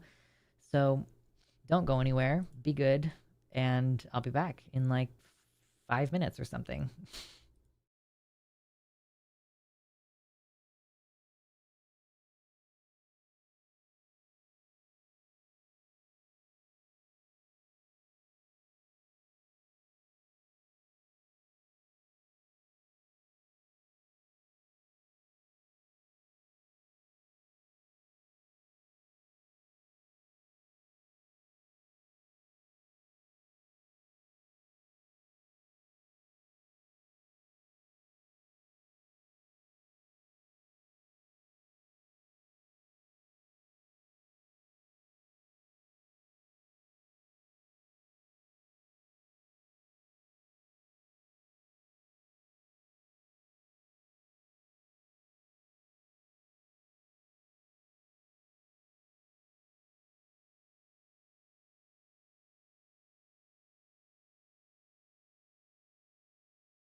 Hello, I'm back now. Thank you for everybody who is still hanging out. Like I said, we have at least another hour in us, but uh, you know, I'm thinking about getting back into posting on Instagram. And by that, I mean I posted once on Instagram yesterday and I'm considering doing it regularly. And I think it's a culture thing because really a lot of it was that I was like, "Oh, you know what? I have a little secret I have like a secret Instagram that I don't ever post on, and I only use it to follow a bunch of local activism and local businesses and stuff. Genuinely, it's just for me to know what's going on around me in my area." And then I was like, well, so Alyssa, who I really like, she's the regular host on Chewed Gum along with Taylor. And like I said, I like everybody I work with, but there's some people that you work with that you're like, I like you a lot. And I like Alyssa a lot. And she got engaged. And Taylor knew about it before I did. I was like, wait, where did you learn? I was like, where did I miss this news? And so the place apparently where I missed the news was fucking Instagram. And then I logged on to my Instagram where I am publicly Luxander. And I was like, oh, Alyssa already followed me and I didn't follow her back because I'm never on this fucking account. So I think because of like a workplace culture thing, I'm going to start posting on Instagram again and also I'm realizing like, it's basically, similar to Facebook, except that occasionally I might post on my private Facebook, like stuff that might reveal like where I went recently, whereas I would not post that on Instagram. I don't know. Anytime I don't know, I just want to avoid being like, hey, this is a place that you might see me at later. Like, I don't know, just freaks me out a little bit. But there are people who follow my Instagram to follow me on oh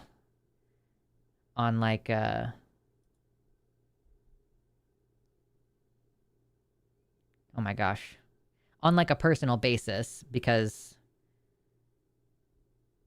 that's like the only Instagram that I've had. But I don't know. Bro, it's so weird when I get sexually harassed at my job. This is my job. And there's been a couple times recently, actually. So on my abortion video that I just posted this week, someone commented on it, like, ooh, what did they say? I think they misheard me say the word penetration or whatever. And they said like they wanted to penetrate me, and I was like, gross, deleting you from the channel forever. And then someone in the chat just now said something about my lips. Gross. Also, what's wrong with you?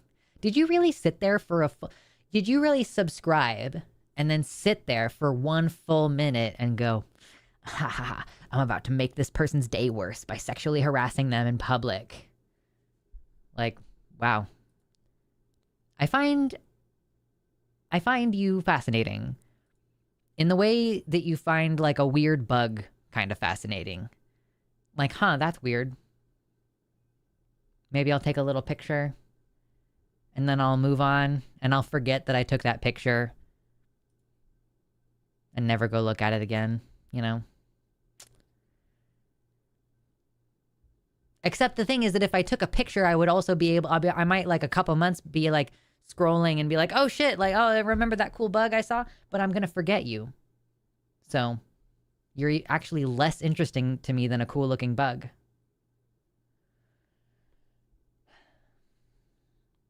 It's true. People are strange and bizarre creatures.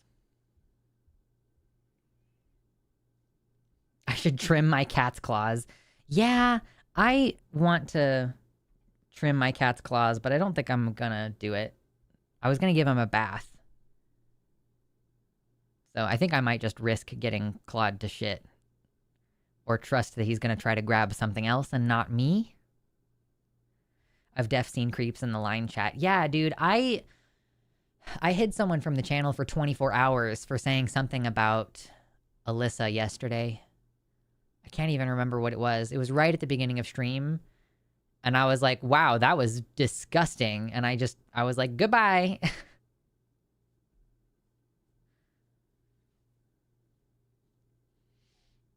I don't even think we have a policy per se of that. I was just like, my personal zero tolerance policy while I'm producing or moderating, I have that like urge to protect the women I know. It's an interesting feeling where I'm like, I'll tolerate a little bit of creepiness toward myself sometimes, not always. But I'll tolerate a little bit of creepiness, or I'll have fun with it. I might, make fun of you for being a freak. But when it comes to the female hosts, I'm like, not dealing. And honestly, like if somebody was being creepy toward Arden, I would also just be like, no, you're going to be blocked for a day. Come back later when you've learned not to. That's what be normal means. You all complain sometimes when it says be normal in the rules. When you're like the first time you're ever coming into chat or comment, one of the rules is be normal. And what that really ultimately means is don't sexually harass me. Maybe I should change the rule. Instead of be normal, I'll just put don't sexually harass me, because that's kind of the behavior that I'm trying to address.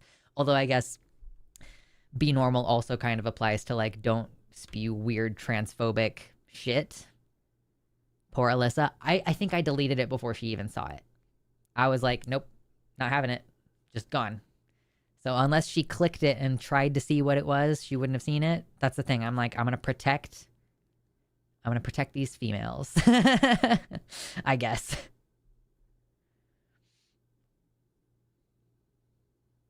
I thought be normal meant to be an Asperger. Nope, not this time. Could be worse. They could think they're complimenting you. Sexism and stupidity are common bedfellows. I mean, that's fair.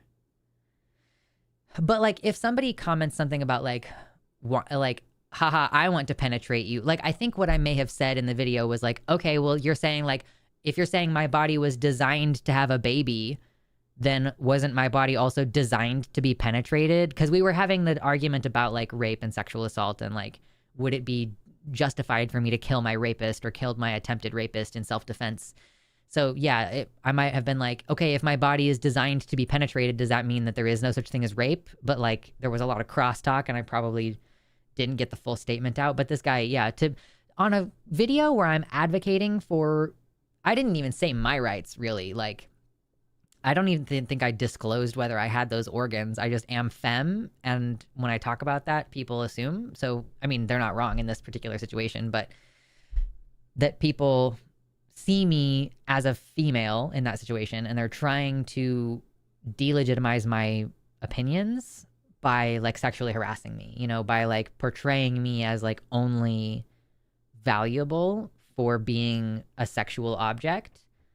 And especially when I'm talking about a situation of like bodily autonomy and I'm trying to emphasize like the importance of honoring the humanity of a person who is pregnant, it's dehumanizing to be like, haha, well, you're just a fuckhole. I want to penetrate you. You know what I mean? It's a way of taking away or cutting at the legitimacy of the argument that like I'm a person who deserves bodily autonomy and consent is important and all of this shit. Talking to people unprovoked couldn't be me. True.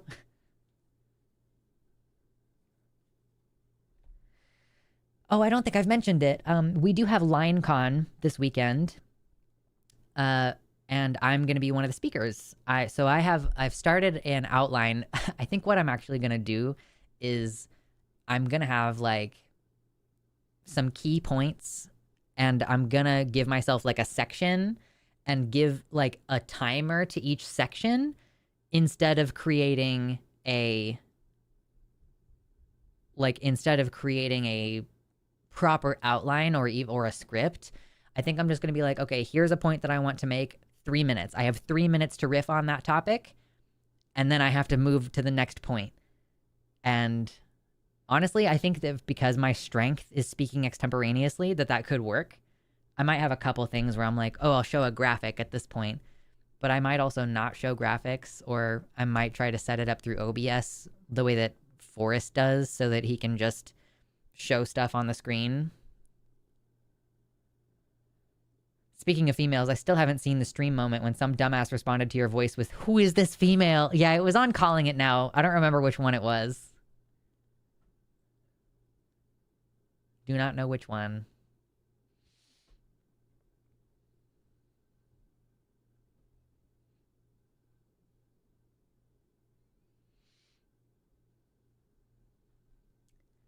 protective of my friends and colleagues because it triggers my justice sensitivity. Yeah, it's easier when it's other people. Did that weirdo leave? Are you still here? Did you go away? Oh, you're still here. Okay. Fascinating. I guess maybe you're just having a little introspective moment of quiet. I respect that. Or maybe you're thinking up the next line to sexually harass a stranger on the internet. What a way to spend your time. Bro, somebody tried to misgender me. It was actually kind of funny because it was like one after the other. Somebody commented on one of my videos and said, what did he say? Hey man, how are you doing? Or something like that. Where was it? I got a lot of comments on the James Somerton video in the last couple of days.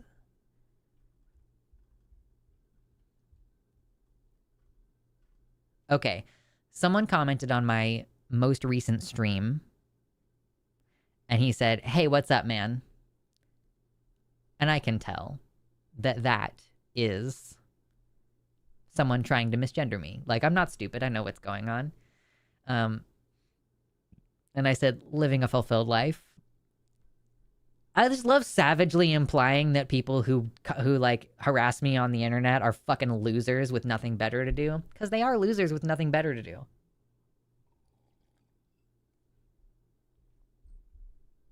And it was so funny though, because I had that video, or sorry, I had that comment on my stream from 2 days ago, and then the immediate next comment that I got in chronological time was a comment on my I have one daughter video. And that person said, why can't we just call her female, quote unquote, non-binary? And I had a little back and forth with that person.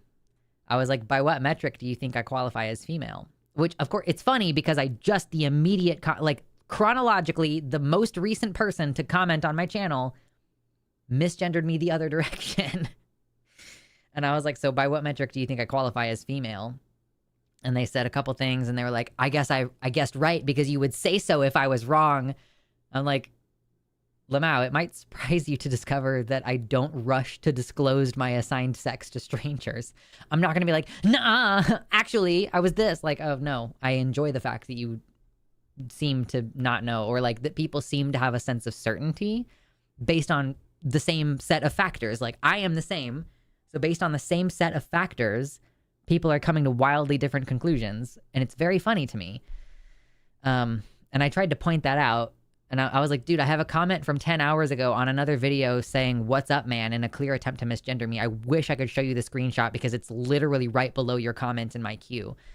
And then they were basically like, well, you know, the internet has weirdos who like to call females male. You know, I don't deny that, but I think that you have this feeling about yourself and therefore you're more likely to seek those kinds of comments out, or that you are misinterpreting them into fitting your narrative. I'm like, okay, because I'm a fucking idiot apparently. Like, I'm getting condescended to because they clocked me as female and they think that I'm a fucking moronic female with hysteria. So it couldn't possibly be that I can accurately identify that people consistently think that I'm a trans woman and call me male. I guess I'm fucking stupid, like, is kind of what this person thinks, which, you know, I get it. They clocked me as female. They're going to treat me like I'm making shit up and I'm stupid. So, you know, it's just kind of fun how that works. Do you qualify as an internally controlled human body? I hope so.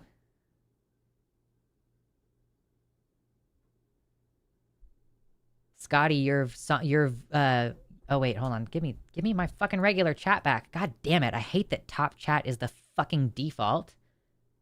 And it requires me to reload the page midstream sometimes, and then there's just a defaults to the wrong chat. Son of a bitch. Anyway. I was in the middle of something. Oh yeah, I was reading Scotty's comment.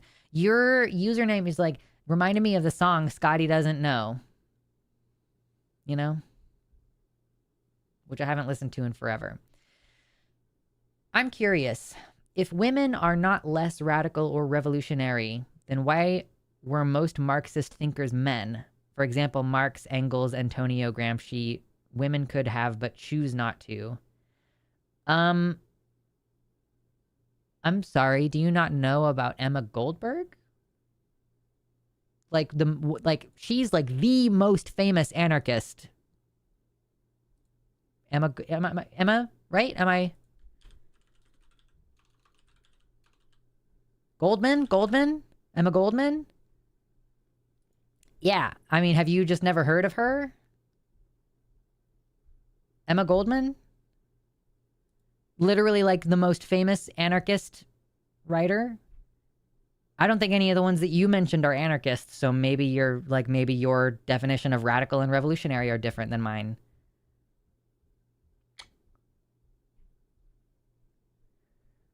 The two genders, idiot or predator. True, fucking true.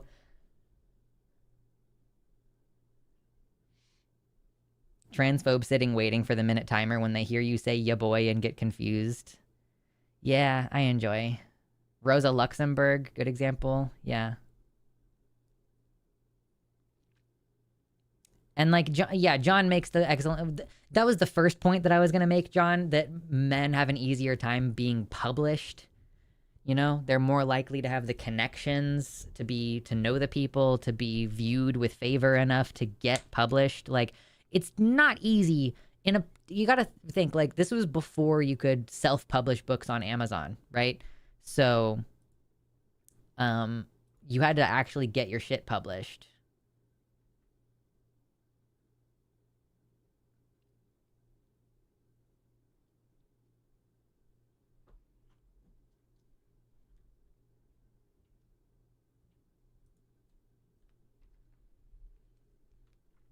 And therefore, like, women are just going to have fewer opportunities. There was another book that I was reading recently or looking into. I can't remember her name off the top. Let me see if I can find it in my history. Bell Hooks, yeah. Let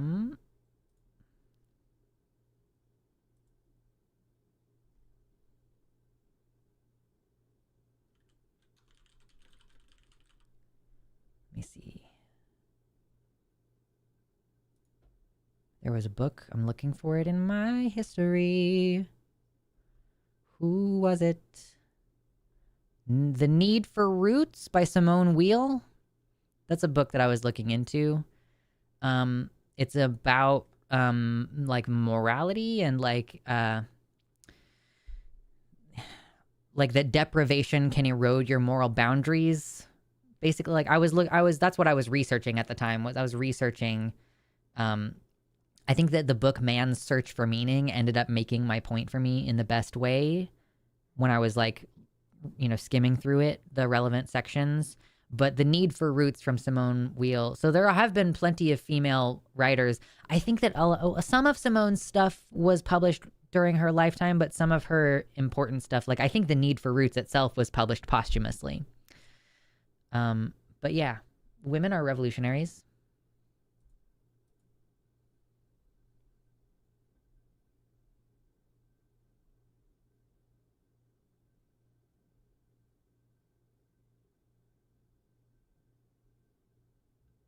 If a leftist doesn't know anything about Marxism and Marxist theory, that's their fault because they didn't try to take the time to study it. Honestly, I kind of wish that we would take a different approach with this topic. And the thing that has worked for me and the thing that I think will work for most people is that I haven't actually been given a lot of formal education. It's all mostly like, in a practical sense, how can we communicate the issues in a tangible, practical sense. So rather than talking about these things in a kind of esoteric sense, I want to make sure we're discussing them in practical ways. So like, and like the way that Marx talks about stuff, the context in which he lived, a lot of people are not going to be able to relate to this narrative of the factory worker.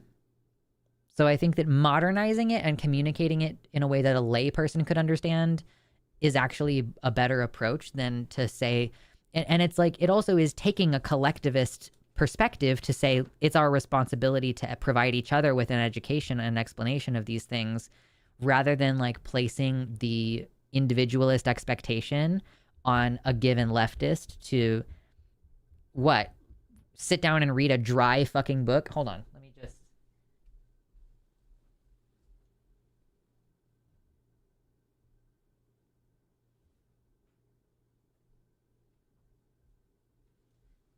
Okay, so Kropotkin, The Conquest of Bread.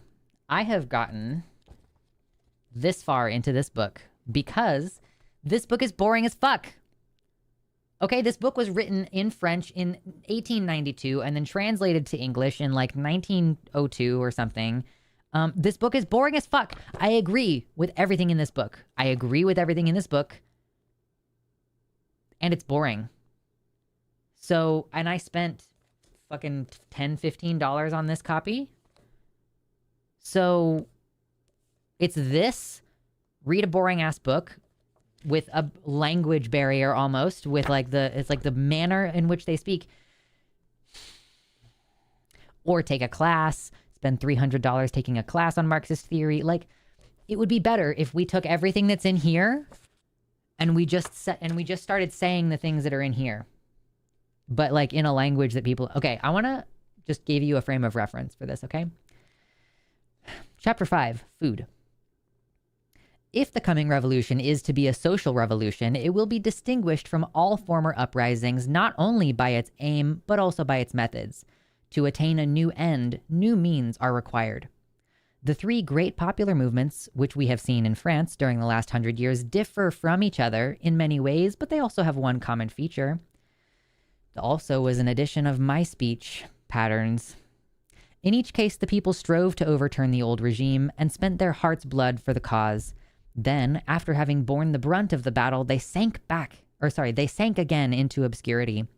A government composed of men more or less honest was formed and undertook to organize the Republic in 1793, labor in 1848, and the Free Commune in 1871. Imbued with Jacobin ideas, this government occupied itself first of all with political questions, such as the reorganization of the machinery of government, the purifying of the administration, the separation of church and state, civic liberty, and such matters. It is true that the workmen's clubs kept an eye on the members of the new government and often imposed their ideas on them. But even in these clubs, whether the leaders belonged to the middle or to the working classes, it was always middle-class ideas which prevailed. They discussed various political questions at great length, but forgot to discuss the question of bread. That's what this is like. Okay? And I agree with everything in it. And also it's dry. It's very dry. This was actually like a good solid start to this chapter, frankly, because I think that this is kind of where we're getting to the point of the book. So maybe that chapter was like a little bit more compelling as far as the beginning of it than others. But chapter 4 is expropriation. Like, okay, hold on. Chapter 1 is our riches. Chapter 2, well-being for all. Chapter 3, anarchist communism. Chapter 4, expropriation. Chapter 5, food. Chapter 6, dwellings. Chapter 7, clothing. It's not fun. I do want to finish reading it at some point, though. Every time I'm reading it, though, I just imagine doing a YouTube video where I read it. Like, so I'm having a hard time when I'm reading it. I'm just imagining myself saying it out loud, which is like creating a barrier to me, like really sinking the words in because it's just so boring.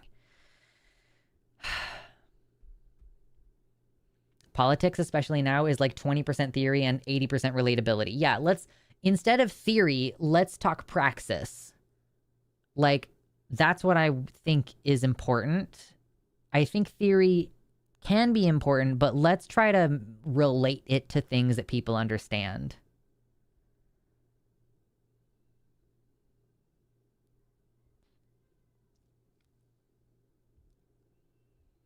I think Harriet Tubman takes the prize for most radical human ever. That's true. People don't even know that Harriet Tubman was a communist.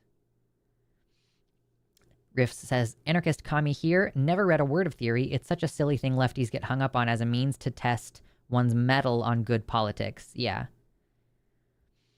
John says, I'm reading the thesis of a friend of mine about anarchist organizing. It's a practically unreadable mess of names, dates, and references. Oh my God, that's so true. Kropotkin did it just then in the sentences that I read to you. Like, Like, he references other stuff, and because it was written in fucking 1892, I don't know what he's referencing. Also, I'm not French, so I don't know French history that well. Is it a crappy translation? Because English speakers do often like to improve texts. I don't think it's a crappy. This is the 1902 translation. It's the translation. I don't know who did it though. I don't remember. Does it say who translated it? Written by Peter Kropotkin.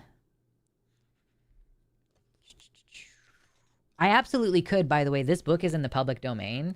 So if I wanted to, I could do like a let's read a chapter of this, or like let's read a part of a chapter of this and then like review and talk about it. Let's see. Like chapter 1 is 1, 2, 3, 4, 5, 6, 7, 8, 9 pages long. And we could even do it in parts. I could do like part 1, 2, and 3.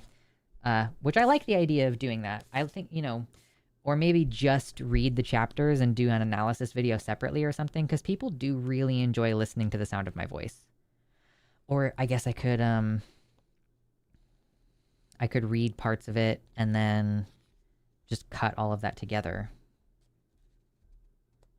I don't know. Regardless, I think this is the original translation. Doesn't say. Even in the preface of this is just a bunch of references to other things. I have to write a fucking research paper just to be able to explain the preface of this book. Riffs No Leads has donated $10. Damn, that book sounds boring AF. Here is Mullah for psychic damage. Here is Mullah for psychic damage. Thank you. Later, Drea. Have a good night. But thank you so much, Riffs, for the $10. I appreciate that. It's like a boring book. Call it Luxander Reads. Let's discuss it. Yeah, I've been, I took a lot of time this year away from politics, and now I'm just accepting that this is what's good for my channel. So I'm just going to keep doing it in different iterations. I'll talk about politics. Maybe we'll talk about theory, I guess. Like, here, let's fucking educate ourselves. Let's read my teeny tiny... I've never even tried to read the teeny tiny Communist Manifesto that I have. Oh my god, I'm gonna need I need a magnifying glass to read this bitch. Who is this introduction written by? Anyway, my cute little $6 copy of fucking the Communist Manifesto.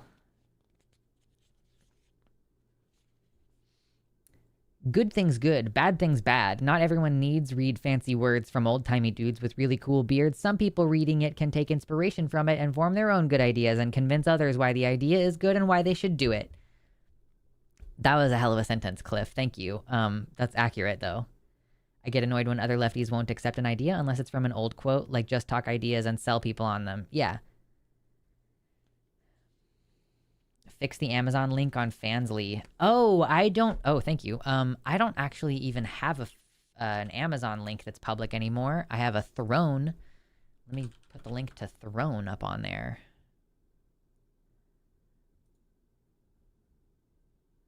I just pull up porn while I'm working. Is it on my profile? I need to change it. Yeah, I started trying to feel sexy this summer too, and then I immediately fell into a depression, and so I haven't been posting anything on Fansly once again. Okay, let me change this. Wait, will you let me edit it? Where? Where can I edit it? Profile? There we go. Here we go.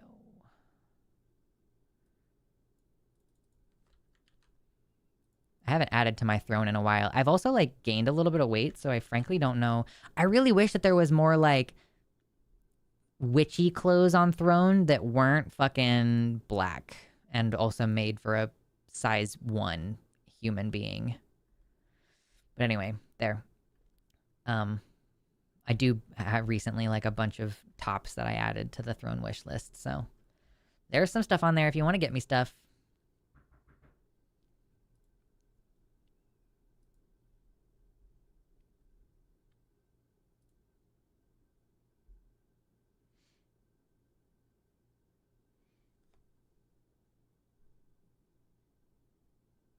Scotty, are you that far behind?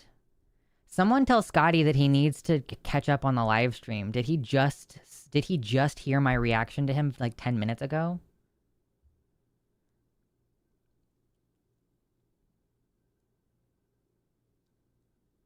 Yeah, somebody tell him that he needs to catch up.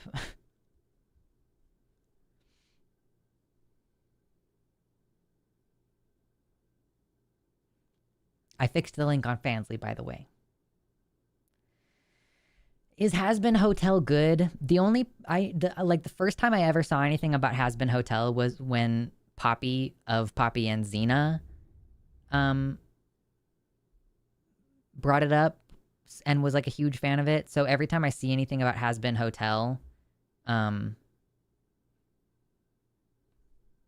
just think of Poppy and I'm like, ew. So I don't know anything about it. You were watching porn at work. I was kind of joking because someone just told me to fix the link on my Fansly. On my Fansly, I don't post any nudes. I just touched base with my partner about that recently, so I'm still not going to post any nudes. But I post outfit pictures and like cute outfits or like borderline sexy outfits.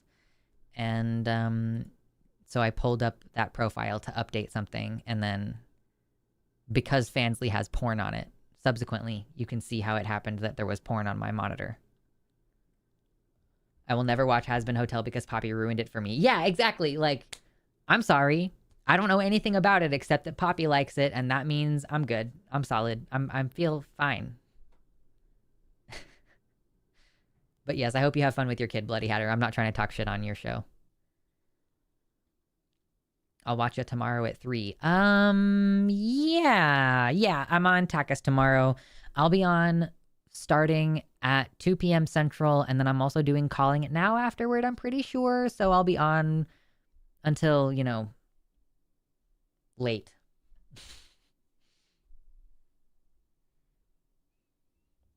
Borderline doing some heavy lifting in that sentence. Listen. I have to keep it within limits. It's fun to watch, but that's fair. Yeah.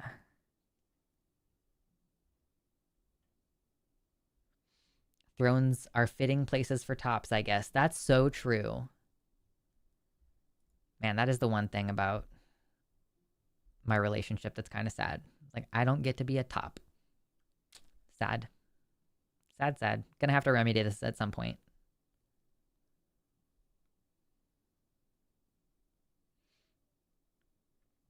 Okay, I need to check something real quick. I'm not going to be gone for long enough to need to change screens though, so just give me 2 seconds.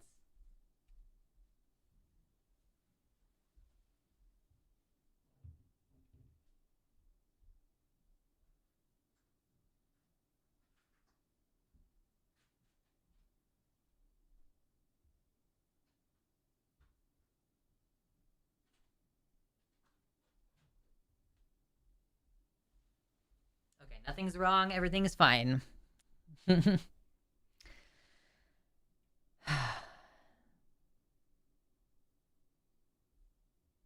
Maybe he's watching ads. That's true. Ads do play sometimes. What else is going on this week that I should know about?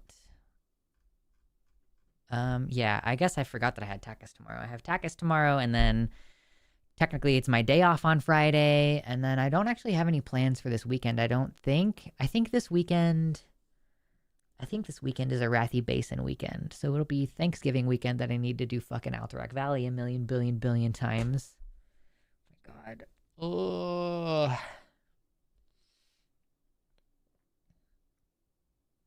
I haven't decided if I'm like psyched for Thanksgiving. I think I'm happy for Thanksgiving. I don't know. It's still a little bit weird being like, oh, there's a person who's going to be in my house more often, and I'm still trying to do COVID precautions. Looking very elf lord tonight. Thank you. Yeah. I love this. I haven't figured out like the perfect way to get the collar to lay, but I do like it. It's a little bit like, it reminds me a little bit of like Dune and also like Star Wars a bit. Yeah, I don't know. It's kind of cool though. God, I despise WoW PvP. That's like why I play.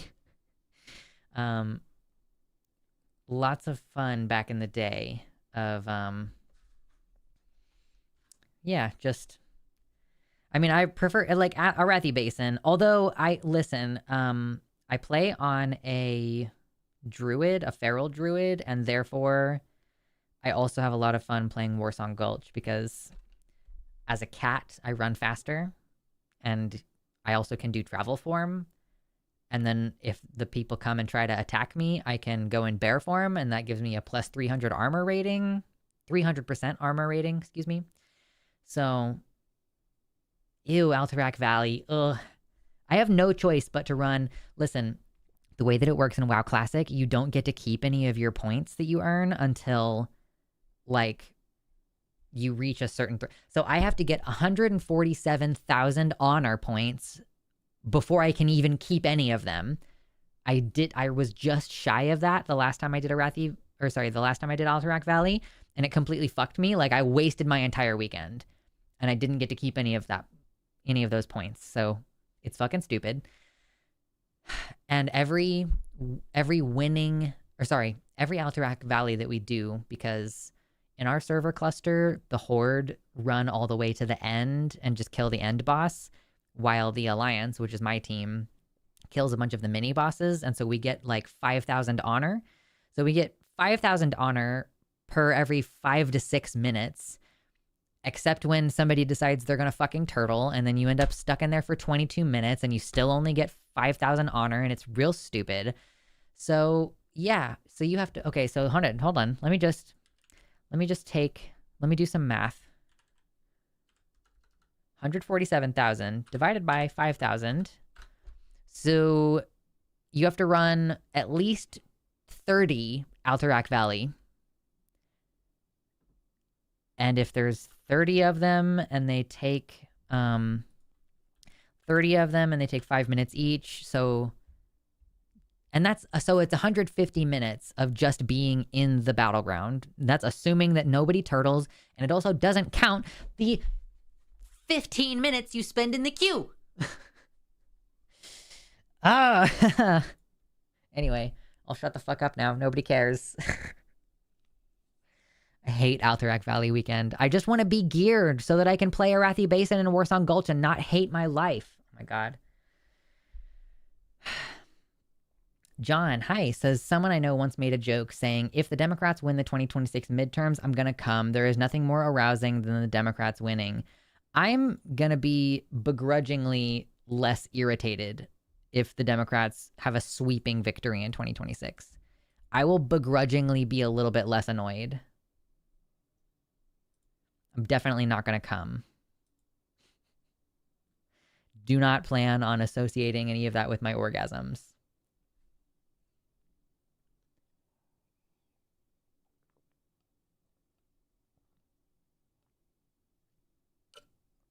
Oh my goodness.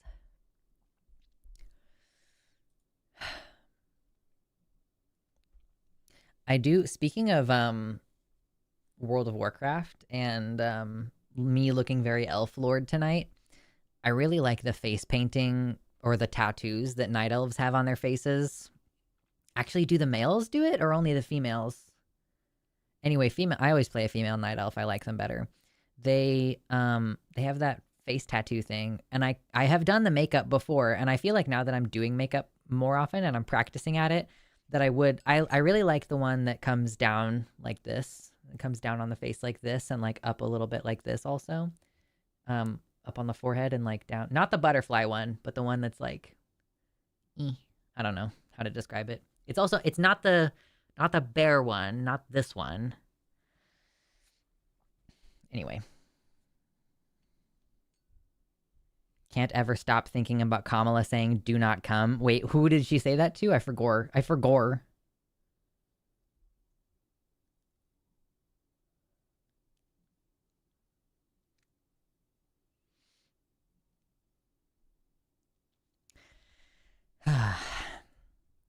We're getting to the place in the show where my throat starts to be sore. I did not commit to doing longer than 3 hours today anyway. I was looking at some of my original streams, and my original streams were like 2 hours long. Like when I was first doing this in 2022, I think it was genuinely like much shorter streams. And then I got it in my head at some point that I needed to do them longer, and I started trying to do 5 or 6 hour streams, and then I was like, I can only do like 4. I don't know what's normal for other people. Oh, she said it to refugees, do not come. Oh man, that's crazy. I have to try hard not to do that to Alyssa. When I'm producing, Alyssa will sometimes like say stuff and I'm like, and then I don't say anything. I'm not trying to like sexualize things that Alyssa didn't mean to say in a sexual manner. I'll do it to Forrest sometimes. I'll go in the chat and quote like half of a Forrest sentence to make it sound like he said something bad out of context. I do find that amusing.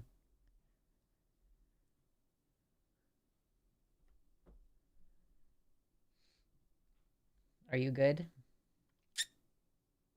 Yeah? You feeling fresh?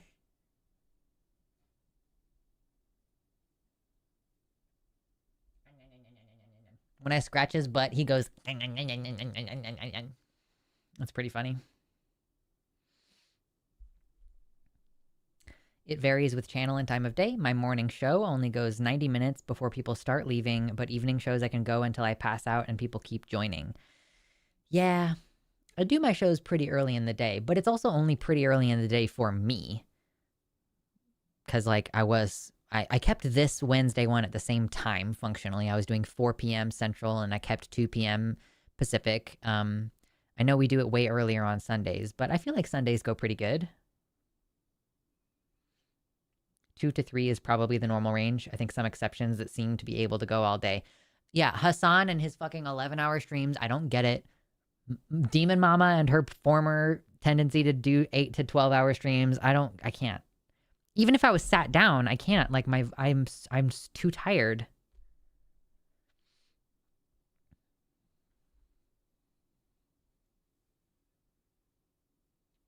Mabs says, hey, I have a date set for a consultation on top surgery. Unfortunately, it's not going to be till early 2028.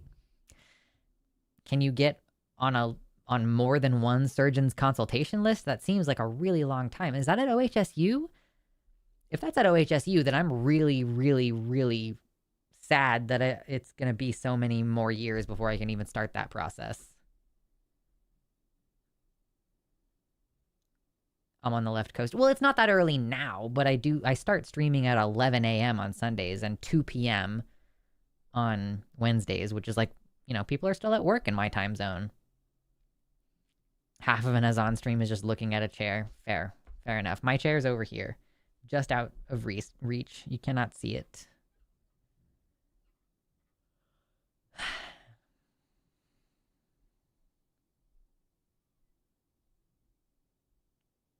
That's at OHSU on Medicaid. Ow! That's so depressing. Man, like, ugh. I was starting to think, like, man, maybe I should go ahead and just pull the trigger and get my hysterectomy. And then I brought it up to my partner. I was like, hey, are we going to use my uterus to have a child? And then he was like, I don't really feel strongly about it, but if you felt strongly about it, then I would feel differently. And then I was like, do I feel strongly about it? And then I started contemplating it, and it's like, I kind of do want to have a kid, like, for a couple of different reasons, and some of them are about the continuation of the human species and the fact that we need to have at least one fucking child this generation that isn't COVID fucked up, like, so, yeah, I guess I will probably do that at some point. So I have to do that first, though, before I get bottom surgery. And I don't want to have a kid until I already have a house. I'm starting to wonder if I'm putting too many annoying barriers between myself and the things that I want to accomplish. So it's like, I have all this healthcare that I want this year. And like I said earlier, like, it's going to cost me almost $13,000 to pay for the health insurance and all the actual healthcare that I need next year, that me and my younger sibling need. And, that's money that I could be putting toward a down payment for a house. So I probably will still have money to put toward a down payment, like savings for a house. But yeah, if I'm not able to even start the process of buying a house until 5 years from now, then at that point, if I start trying to have a baby, that's another couple years. And then you want to probably be at least like a couple years out from the pregnancy before you get bottom surgery. So I'm like, okay, maybe in my 40s, I get to get bottom surgery. I won't have a child because I know I'm too fucked up from a cycle of abuse and I will not pass that on to another generation. I feel like I have my shit together well enough that I could be pretty good at it. I think, but I don't know. Like, I don't know. There's a possibility that I'd be bad at it, but I was thinking of it too in terms of like my partner and I were having kind of a rocky time and stuff. And I was like, I think even if we broke up, I would still want to be a parent. Like, I think I still want to do that. Again, if nothing else, I think it's a really good idea for me to create at least one human being and I can control the factors that would give them COVID. Because we have no fucking idea what it's going to do to our species. So, yeah. I think that I would be able to do it. I think I'd be pretty okay at it. I need $25K for my gender affirming care. At this point, I'm losing the will to keep going, not gonna lie. Yeah, I mean, at that point, you know, maybe a little bit of a GoFundMe or shopping around for different insurance or something, you know, there is something that can be done. Or, you know, you can just not pay for it and accept the fact that people are going to be calling you for collections for forever and just kind of be, you know, whatever. Deal with that. It's probably not a big deal.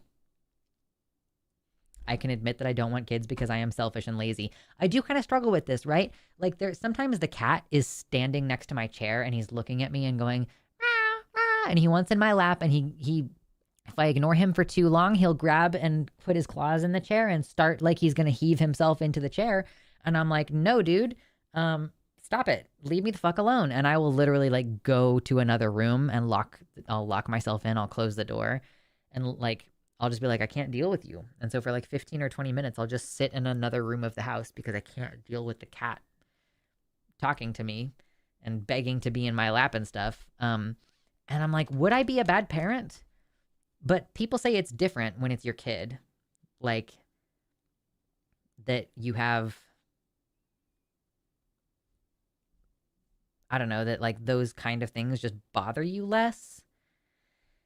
And there's also like a cool little person who's like a miniature version of you that you kind of feel a little bit more flexible about some stuff that normally you'd find really annoying. Like, I don't know.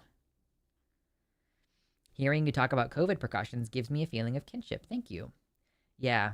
I don't want to give too much spoilers on what my talk is about on the LineCon this weekend, which if you guys don't know, we basically do like an online private convention, or like private in the sense that a convention requires you to buy a ticket. So if you're a $15 a month member on Patreon, basically once a month with that price, you get a ticket to the live event where we have 3 speakers, each give a 20-minute talk, and then there's a 1-hour Q&A afterwards. And we did one last week, and we're doing another one this week, doubling up this month because we did the SSA fundraiser last month, and we did not have a LineCon. And then we are going to do another one in December. But I'm going to be on the one for this weekend, and I don't want to spoil what I'm talking about, but the title of the talk is Disability Will Radicalize You Too. So probably it's not going to be much that you haven't already heard here, but it's going to be condensed into one video. And then if you join the $5 tier on patreon.com/calltheline, you can watch the video on demand the day after. And then I think in like 2 or 3 months, they're going to upload it to the main channel as like a standalone video, each person's talk. I don't think the Q&A goes public at any point though. I'm not sure. Maybe it doesn't.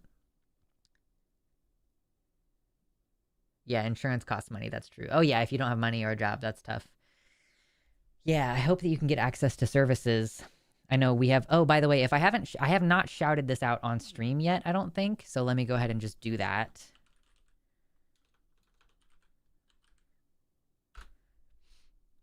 Naomi Faithless is a member of our community. Y'all have seen her around. She's also a member of the community on the line. I should have shouted this out when we had way more viewers in chat. I'm sorry that I goofed this a little bit, but she is raising money on GoFundMe, and she is homeless currently. And if you haven't considered Domestic has donated $10. donating. Thank you. Baby fund. If you haven't considered donating to me today, then maybe consider donating to Naomi because she definitely needs the assistance. I'm trying to afford healthcare, but she doesn't have a place to live. So she needs food and kind of like bus fare and stuff like that on a sort of day-to-day basis. That's what she's dealing with at the moment. So the more we can give her, the more she can kind of just get those basic things while she's navigating housing assistance and talking to her case manager and all this kind of stuff. So yeah, like I say, if you haven't considered donating to me, give her $5, please. She's also a regular on Dead Domain and Riverboat Jack. Okay, cool. I need to reach out to both of them then and say, hey, can you guys boost this? So anyway, yeah.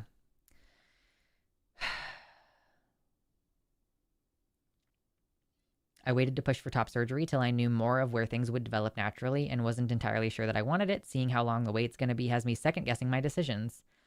Yeah, I mean, I guess it gives you more time to figure out. Anyway, domestic, that's very funny. Thank you for the $10 donation toward baby fund. Yeah, what's that gonna get me? Like one diaper? But thank you. I really appreciate it.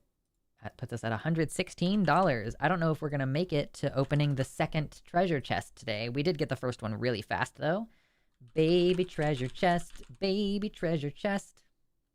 Get it like baby bottle pop? Like baby bottle pop?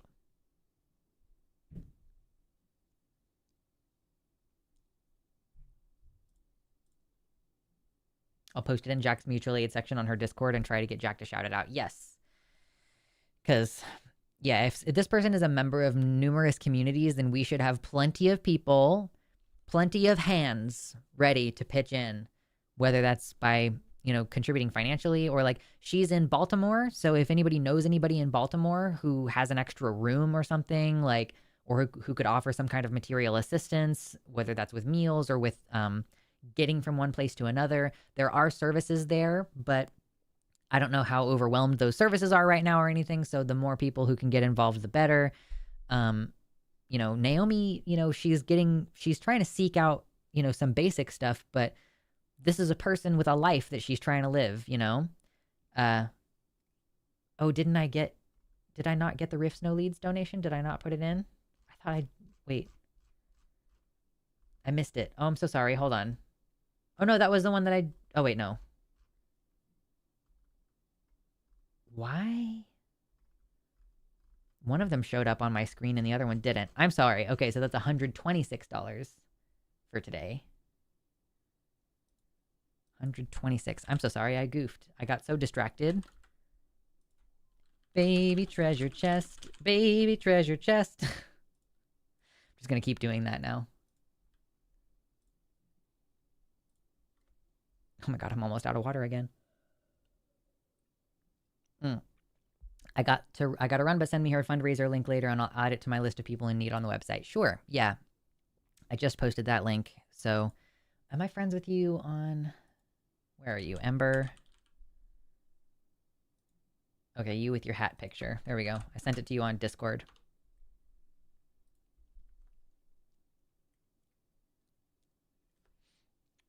Yeah, it got lost in the sauce. That was my bee. My bee.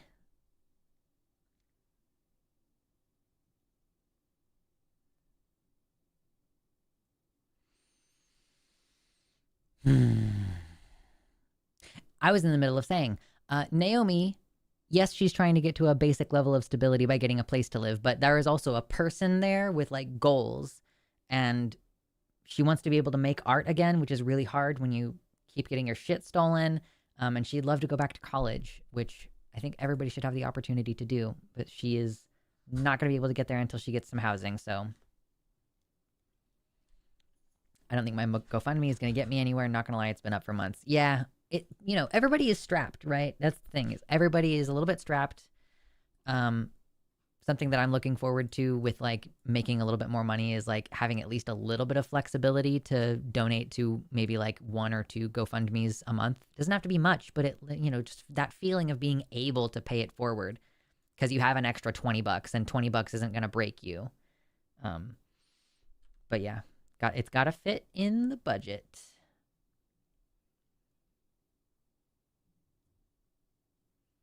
How does GoFundMe work? Does it take PayPal? I don't know. Uh, I don't remember if it takes PayPal or not, but GoFundMe basically it processes pretty shortly. It's not like Kickstarter where you can only receive the money if you hit the goal or whatever. GoFundMe just like takes the processing fee and then they pay out in the next couple of days. But it gives you a little bit of a guarantee in a way that like sending money to friends on PayPal. So if you ever are concerned like, oh, is this a real person? Are they trying to scam me or anything? Then your donation through GoFundMe is protected. If you were to dispute it and say this person, you know, they lied or they didn't follow through on what they said that they were going to do or anything, then yeah, it's just protected in that way where you can create a dispute or whatever.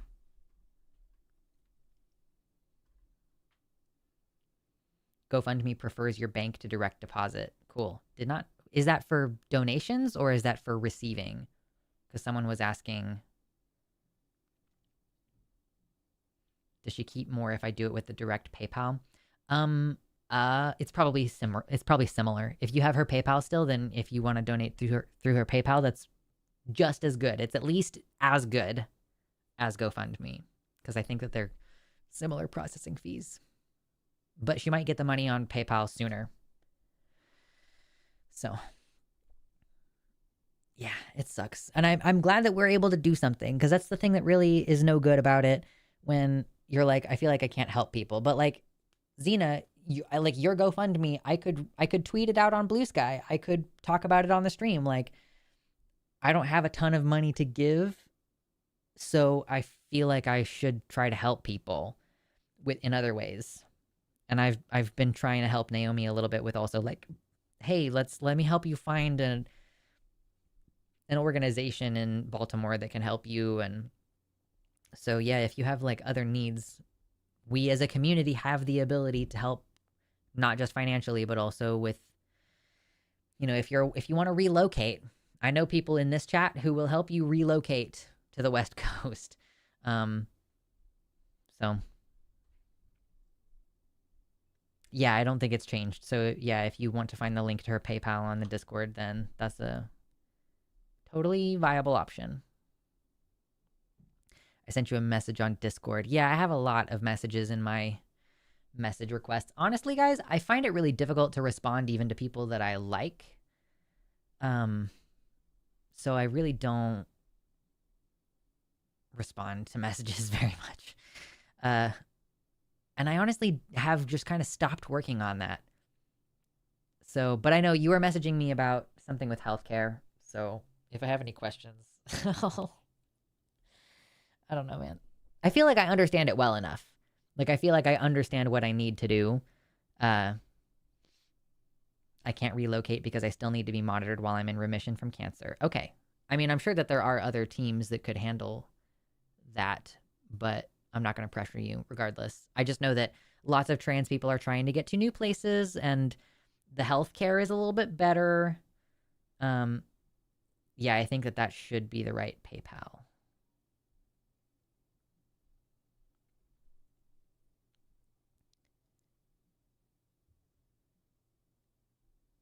Yeah, I think I very specifically have trauma around, like, I know a lot of autistic people have trauma around certain in-person interactions, and I do. I definitely have trauma around, like, you know, being overstimulated and being, like, punished or lashed out at for the behaviors that I exhibit when I'm overstimulated. But also I have a lot of trauma about, like, being misunderstood over text because, honestly, I think that okay, so to be fair, a lot of the way that I speak is different from the way that I type. I think that's true of a lot of people. You have like a slightly different voice. For example, I don't use the word like as much in text format. And maybe I use more contractions when I'm actually speaking because I've noticed that there is a little bit of formality to my text speech where I sometimes will skip contractions and type out full words. So I think that there's a level of like formal tone in my text conversation that's a bit different than how I speak normally, and which is often perceived as something other than what I meant. Let's leave it at that. So I do think that there is some degree to which, like, I don't ever want to text people because of, like, a mountain of experiences of being misunderstood or having protracted arguments over misunderstandings that occur over text. So, yeah. Kind of struggle a lot. I'm doing a little bit better. I've been texting my friend Dizzy on a regular basis, you know? I'll check in and text certain friends. I struggle with it a lot, and it's a very small number of people, and I'm trying to get better at that. That's the most important thing. Like, get better at responding to your actual friends, or like asking your friends how they're doing. Just, hey, how's it going? How are you doing? I started up my self-care app with Finch again this week, and that's some of my like goals for each day are ask someone how they're doing, you know, things like this. Speaking of that, I haven't even opened it at all today. Now it's open. Okay, I'll do something with that later.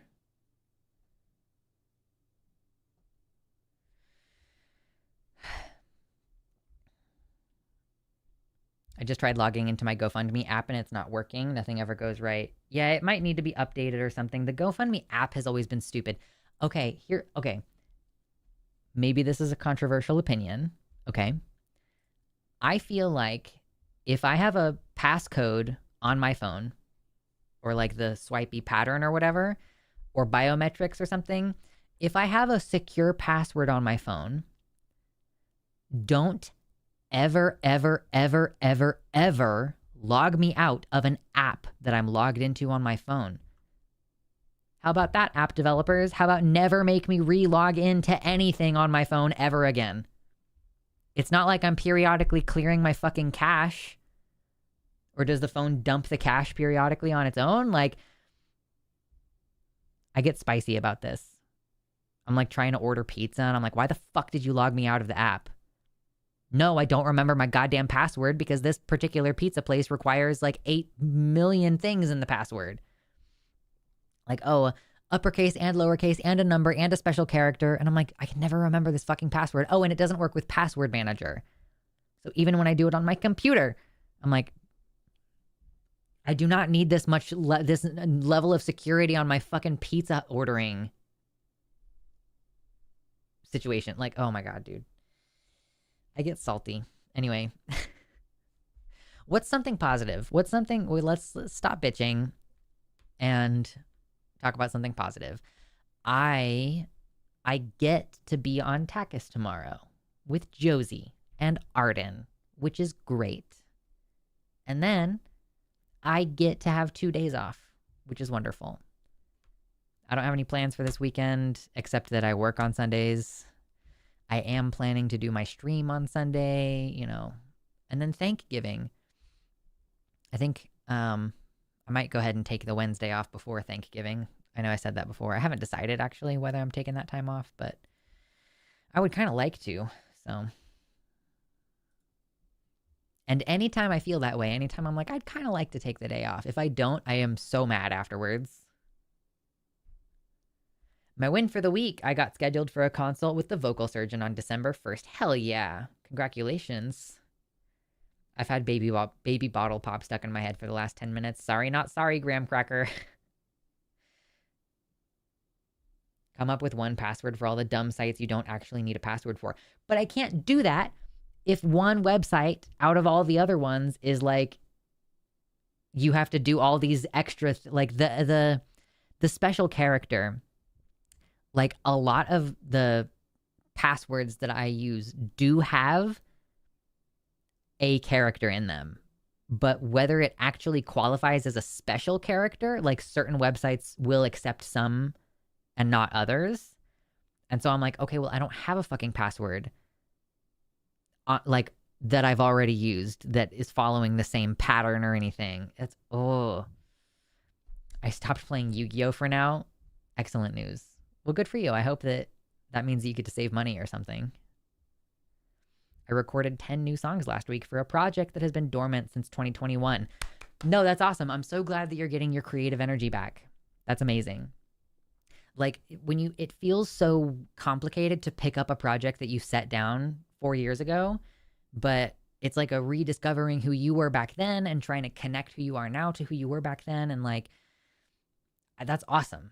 And to feel like that creative energy and to get and like tap back in to whatever source of your creative energy to be like, I'm connecting with that again. That's so cool. I'm excited for you. I'm psyched. I don't really feel like I have a creative energy that I'm tapping into right now, but I do feel like I'm getting back to like a functional level of energy that can result in maybe more creativity, you know? I realized that the watercolor paints that I have suck balls. I thought maybe that it was the paper itself, but I think if I'm going to actually do watercolor, at least if I'm going to do a wet on wet style, I need to get different paint. But I did do a watercolor a few weeks ago that was pretty good. I should put it on Patreon. I don't think I ever did. I have been posting some of those kind of little artistic things on Patreon and, you know, pictures of this goon. Pictures of this goon on Patreon. Yeah? Come here, you goon. Come here. His eyes are just so big and beautiful that you can see my entire apartment reflected in them. And that makes me nervous. Yeah? Are you baby? His skin is so sensitive. Oh, poor flea baby. I've been working on my Star Trek Generations page 1 rewrite fanfic. This is something I've been wanting to get out for years, but didn't have the energy to sit down and write it, and now I've got the prologue and first chapter ready for beta reading. Hell yes, Gayfesh! That's so cool. I did start watching Generations on Sunday between one job and the other job. And I need to finish it this week because we're going to record the episode next week. Hell yeah. Are you good, baby? Oh, yes, yes, yes. Mm-hmm. Yeah? Okay. Can I put you down now? I put you down now? Will you get your claws out of me? Claws. Come on. Get the claws out. Come on, be smarter than that. You ever feel like sometimes cats are really smart about releasing their claws from things, and other times they're really dumb about it? Watercolor tip: wet the paper, tape it to a wood board, and let it dry. This keeps the paper from wrinkling. That's not the issue that I'm having. The issue that I'm having is that, like, the paper. Yeah, it's the paper. No, because I switched to a different paper. The problem is the wet on wet style, where you're supposed to like paint on it and then it stays kind of wet, and then you paint over it again and it like bleeds together and stuff. It just dries almost immediately, like fascinatingly dry. Fast, and then you try to put the next wet layer on and it like bleeds out in a weird fucked up way that ends up with those like lines at the edges of the paint because it's like dry underneath but not dry. It's so stupid.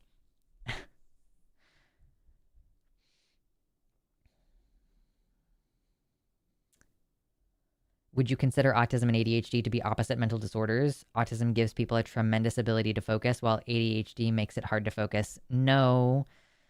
So many things with that. I would not consider them to be mental disorders. Autism, I don't think that I know anything about autism that's characteristic of an extreme ability to focus. ADHD has an extreme ability to focus.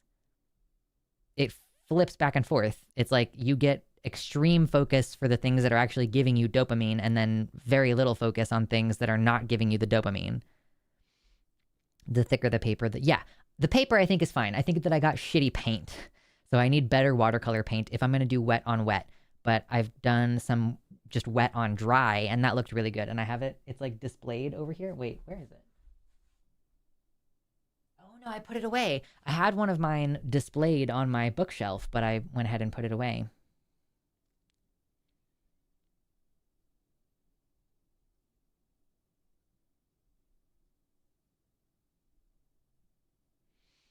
Autism/ADHD battle each other a lot. I don't know that I would describe them as opposing, but I have both. So, I guess it's kind of hard to ascertain like which aspects are coming from what when you have both. Like, I find that I get along really well with autistic people. People who are just ADHD and not autistic, like I see you, I recognize you. I don't necessarily vibe with them in the same way. But it's still closer than like a person who doesn't have either one of those things. I don't know. Hey Cliff, I appreciate it. Anybody who supported Naomi on GoFundMe? In fact, let me check. Has anybody donated to her GoFundMe? Because if you do, I will count what you've donated to her GoFundMe to my thing of opening the chest, except that I'm about to get off of here, so I don't actually know how well that works. That was a $25 donation most recently, so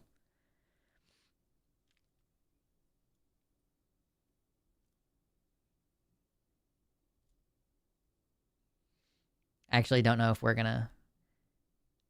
If I counted that, we would be at $150. If somebody wants to donate $50 to Naomi's GoFundMe right now, I will open the smaller chest. I have my smaller chest. I'll open it.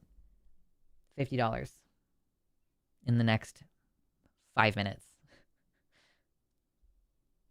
Mab says, I got some fountain pens, a calligraphy set, and a fountain brush pen. I had a brief reawakening of my artistic drive while playing with the brush pen. Maybe I'll finally get back into drawing soon. Listen, having a... 12 through PayPal. Okay. So it was donated, not to the GoFundMe. But yes, having the right materials can really expand your artistic desire, in my experience. Even if they're shitty quality, you're like, oh, it's a new thing I can dick with.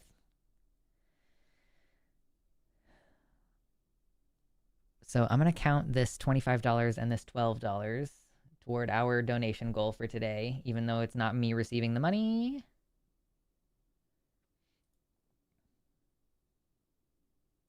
Okay, so the $12 would make it 138,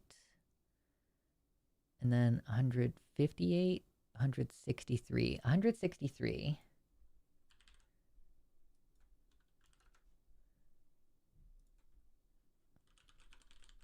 Oh no, I can't type. Okay, so if we donate $37 more to Naomi, I will open the mini treasure chest. The baby treasure chest. Baby treasure chest. Baby treasure chest. I got cheap but decent quality pens. Yes, see? That's the way to do it. That's the way to go. Hi, I know about you. I know about you, Mr. Baby. Yeah.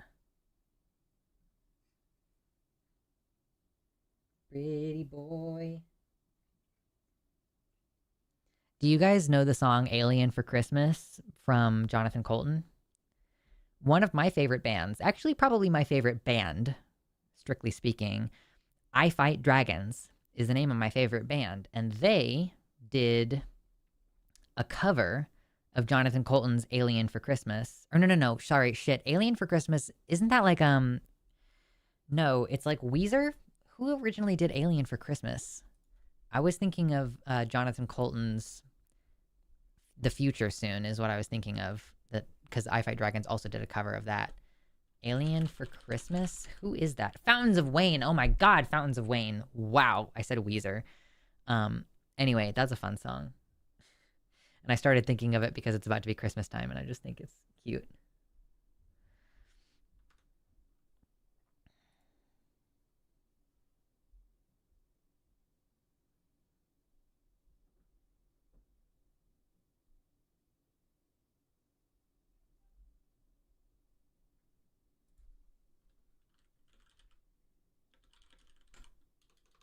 Yeah. Some people said that they donated to the GoFundMe. Is it taking a second to update or something? It might be taking a second for it to update publicly. Because Melatonin said that was $5 to the GoFundMe. Mabs, are you also donating $5? I want an alien for Christmas. Bring me an alien this year. I want a little green guy about 3 feet high with 17 eyes who knows how to fly. I want an alien for Christmas this year.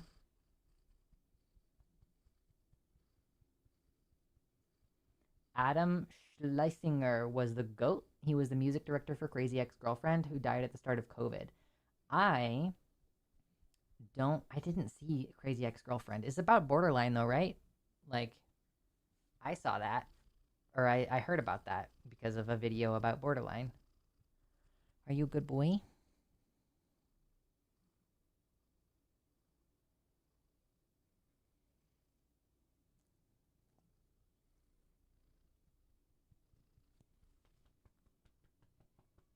Okay, I'm gonna change to over here because you can watch him be a silly little freak.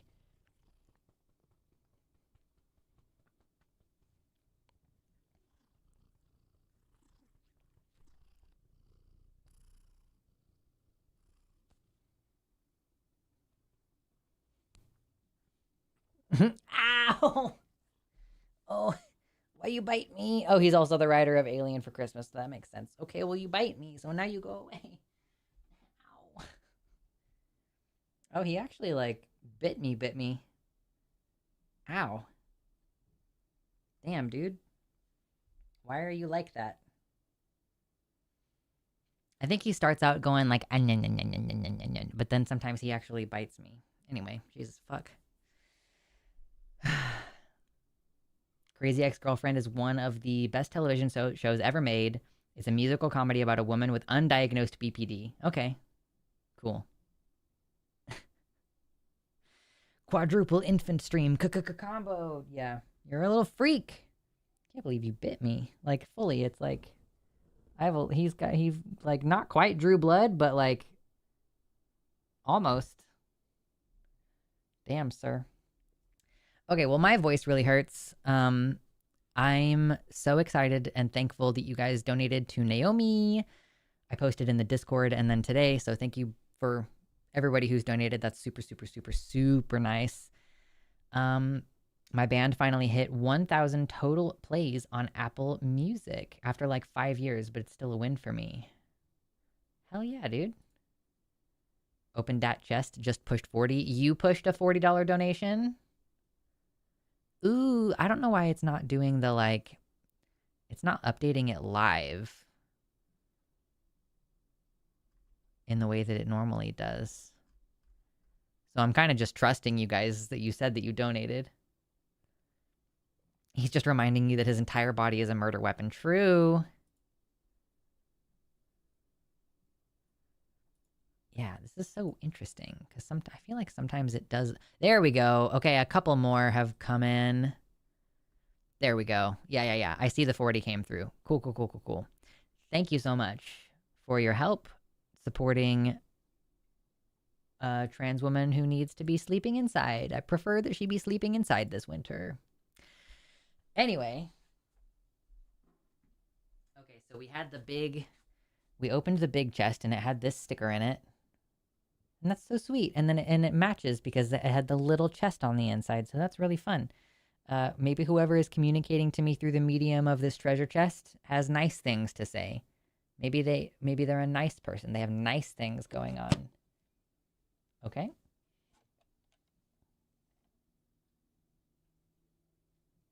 Okay, first of all, it smells weird in here. Why do you smell like that? Second of all,